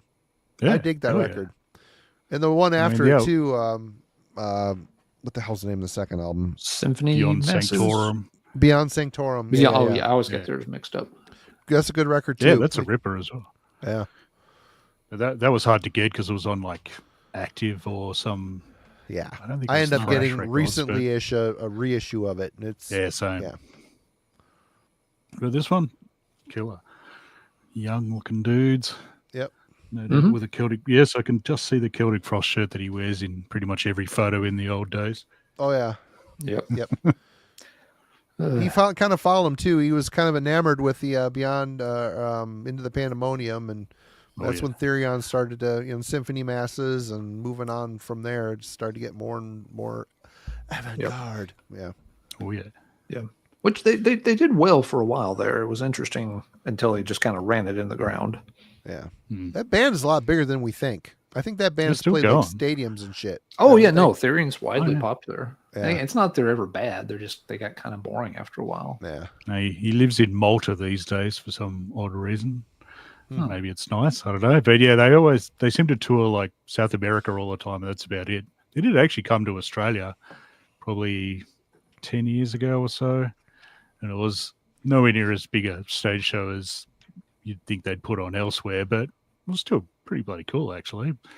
But I remember it was billed as having, looking at their whole career, and I'm like, oh, God, are they going to play an old death metal song? And I think Theli was as far back as they went, which is like, the fourth or fifth album or something or other. It's like, what are you guys doing? I don't think they advertised it that way, but the promoter pissed me off like that, so... I mean, I was probably very unlikely to ever get death metal growly song from him, but Now, All right, Alan. Yep. Sean, that's a good call. I didn't pull it tonight, but yeah, Take It to Mayhem. Fantastic album, and that's a cover. Not a great cover, no. But yeah, I did not pull that one tonight. The debut is a questionable cover too. In fact, all their albums really don't have great covers at all. No. Whiplash is another thrash band that did not get a break on the album art. No. But one I did pick for tonight. Love this album to death. There's 2 covers to it. They're both pretty bad. This is the European version of Solitude Eternus's Downfall, their 4th album, and everything here is just wrong. You've got the logo is too big. The logo is like a light blue color. The background is like a really glaring orangey red with a little bit of purple. Not a color combo I enjoy.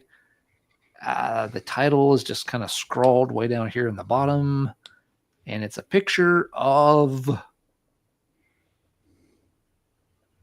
it looks like the first draft of that Gorefest Mind Loss cover that they like the foundation of it before they added all the vacuum tubes and the baby doll head. Yeah, it's a picture of the base of pillars with grates in them or some kind of weird furnaces. I don't know what the hell it is. The American version isn't a whole lot better. It's got it's like a bunch of big like clockworky gears and stuff, but it's like in all these like weird green and brown earth tones, and it's very dark, so it's kind of hard to see what the heck's going on the US pressing. It still looks better than this though. But yeah, really cool album by the band. They try some different things on here, and most of it works quite well. So it's a pretty varied album. Sometimes, doom metal bands get a little too comfortable and stick in the pocket. Solitude Eternus tried out a few different things here a little bit, stepped out of their comfort zone to great success. But their artist also stepped out to lunch and never came back, and they got stuck with this on the cover for the European versions. So yeah, I have never quite made sense out of this cover. It's just it looks almost like some kind of just like a bad mock-up that you maybe would slap together just so you have something while it's circulating in the office, and you mean to replace it with real artwork later. And whoopsie, we just sent it off that way. You mean that wasn't the real thing? Timmy the incompetent intern strikes again. Yeah. I was thinking actually of showing this one Into the Depths of Sorrow, just for the disaffected, sad sack teenager aspect of things. I hate it when they put a teenager on the cover. That's why Overkill got picked before. It's like, nah. But dude, he looks nice like I feel. Yeah. Other than the disaffected teenager, it's a good cover. Other than that, right. All right. Well, let's probably my favorite Opeth album, My Arms Your Hearse. This is kind of the Shadow Throne by Satyricon thing. You got the black and the blue, except here's you can tell it's just a picture of in a swamp. It looks like, but there's some trees and some sky. A great record. I mean, you got Demon of the Fall, which is obviously a fan favorite. One of a great crushing song, great sick vocals. I don't know. This is my favorite Opeth. And the album cover isn't t-shirt worthy. You have to look at these. Is this a t-shirt worthy album cover? Probably not. So there you go. Opeth. Orchid's kind of boring too, but Yeah. All right, Geoff, last round. Oh, we got 2 okay. left. Well, I mean, you could at the end you can cram a bunch in if you'd like, Geoff. It's fine. Of course. I'll go pee while you do that. All right. Yeah. Legion. I don't know. I just find that cover ridiculous. It's like such bad sort of 3D. Oh, look, we've got 3D modeling. Yeah. For ages, I thought that around the edge of it, you can see like little white bits, which I've since realized is just the same print on the side of the globe. But it always looks like it's just been cut out poorly and then pasted on top of the rest of the black cover. It just, I don't know, it looks ridiculous to me. Killer album, and you get it on the CD as well. So yeah, I've never bought a shirt for this because it's just ridiculous. I Yeah. don't know. There's something They iconic haven't- about the medallion of the debut, but Oh yeah, I like that one, even though Yeah. that's not the greatest. But they got another one. Oh, I can't remember which one it is. Trifiction, maybe. I don't know. There's a later one that's not quite as shit as this, but not that far off, really. yeah. I mean, I don't like any of their covers that much. There's a couple of the newer ones that are actually, fancy artwork that are quite nice, but yeah, a lot of them are lacking. Once Upon the Cross is shit art too, just a bloody sheet Yeah. with a Jesus silhouette underneath it. Yeah, lame.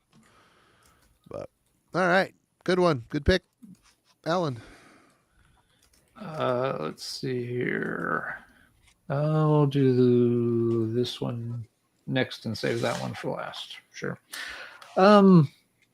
Old kind of a underground cult favorite band for lots of folks, myself included.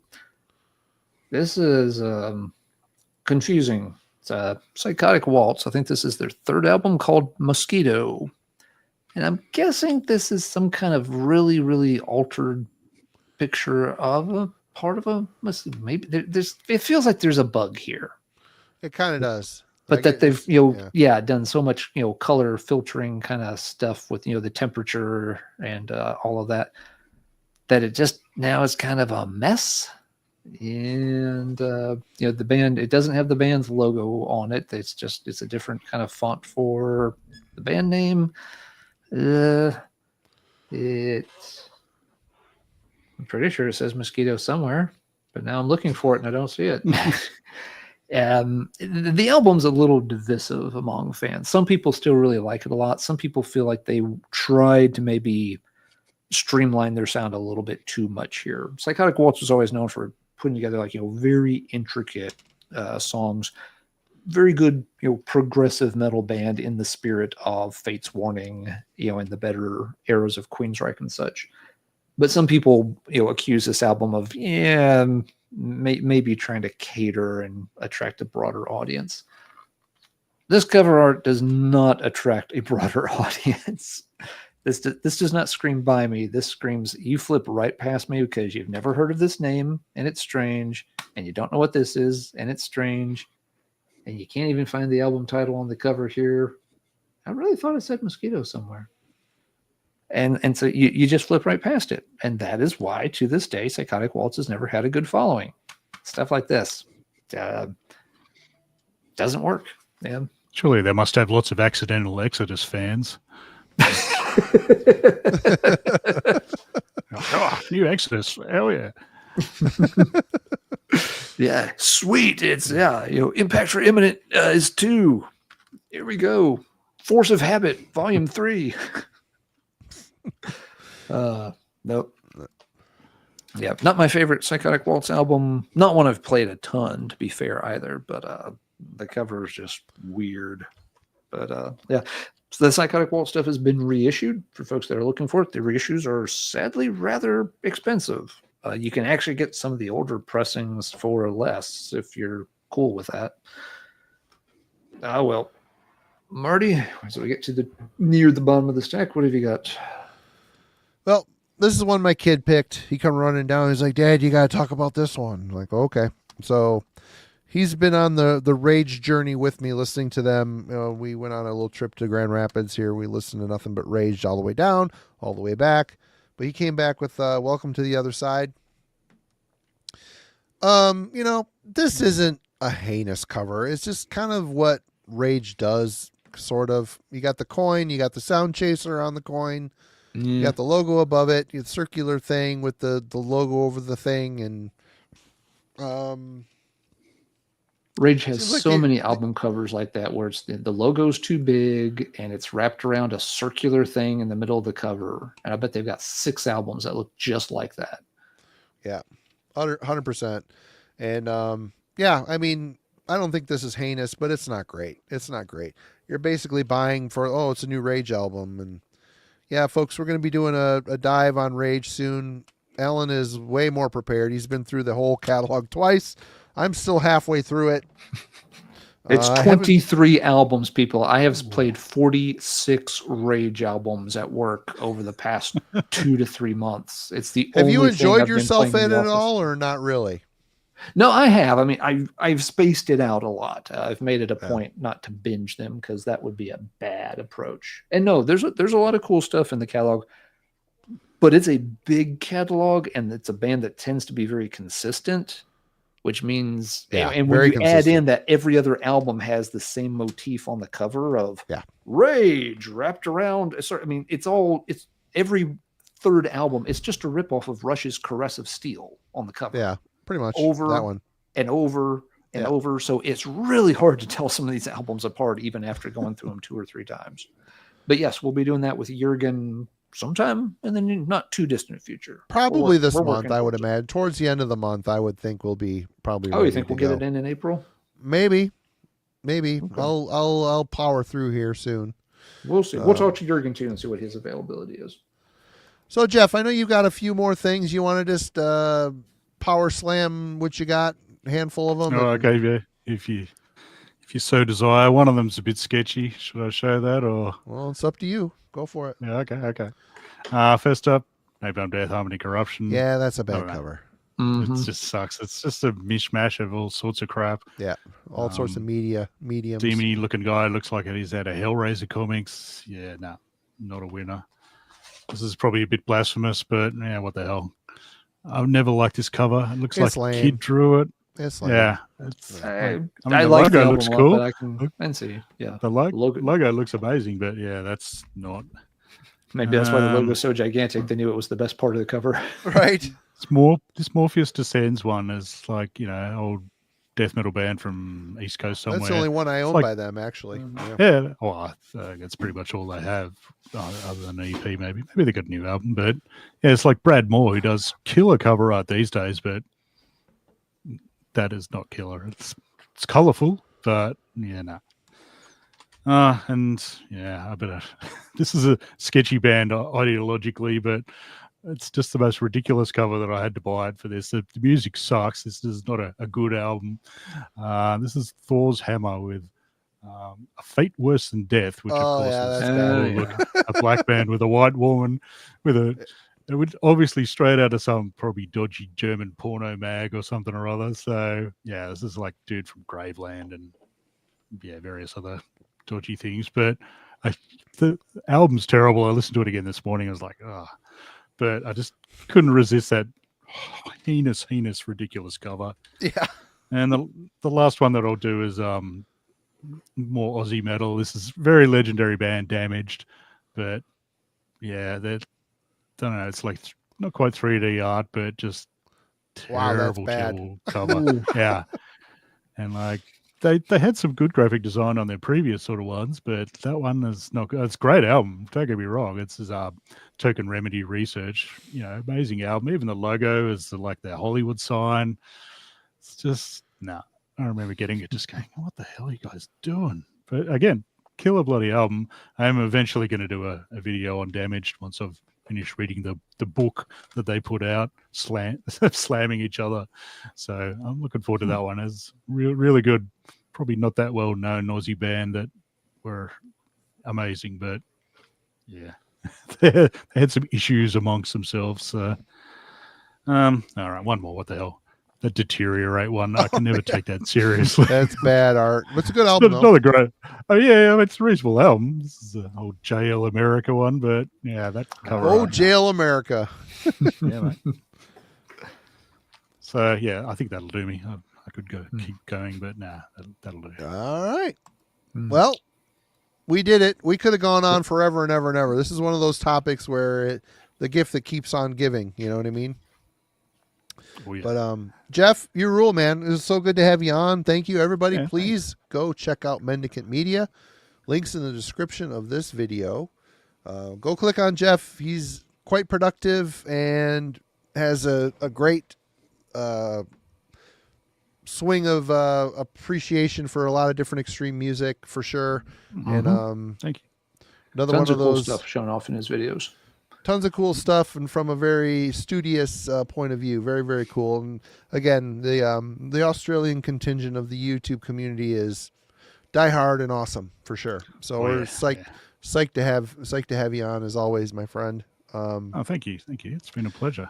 Yeah, we, Yep. we love our metal down here. We don't take it that seriously. We like enjoying taking the piss out of it, but we're dead serious about metal as well. So it's a good combination, I think. Right on, for sure. Do you have anything you want to add or something coming up you want to tell people about? No, not particularly. More collection, ridiculous amount of crap that I buy, showing off. So yeah, just thanks to Marty and Alan. It's always a pleasure. Right on. Alan, how about you? Anything coming up? Yeah, just the usual. There'll be a new video up Tuesday. Let me think. I loaded the one based on the Dark Throne stream last Tuesday. So You did? I missed that too. God, what have I been doing? I don't know. I'm trying to think what I loaded coming up for this Tuesday. Might be a record show review video. I've got that one of the next couple of weeks. Or it might be some new wave of British heavy metal because I promised Frank a new wave of British heavy metal video in the not too distant future. So Frank, if it's not next week, it's coming very soon. I've loaded 2 or 3 weeks ahead because April is going to be a really rough month at work. So just like, let's just record these and load them up so I don't have to scramble and try to do it every Monday night before I go to bed. But yeah, there'll be something on Tuesday over on Let's Talk Metal, like there always is. So hopefully folks will enjoy it and yeah, check out some cool stuff. And Marty, what have we got coming up? I know you and I have got to record a album review this weekend, and Rick and I have to record an album review this weekend. So we got some work to do. If we could do it on Sunday, that'd be cool. I haven't listened to the album much. I've only listened to it twice, so I need to tomorrow. I'll cram tomorrow. Yep, that'll work. So yeah, probably Monday. Lord Weird Sluffag EP review coming up on Heavy Metallurgy reviews. Check them out, people. They're there. And they turn out pretty damn good. Please go watch them. They are the least viewed things on the channel for sure, and probably the most work put into them. So check them out. A lot of fun as always. And yeah, thank you everybody for hanging out with us tonight. And we will of course see you next week. Take care, Geoff. Don't hang up. Cheers. No worries. Thanks, folks.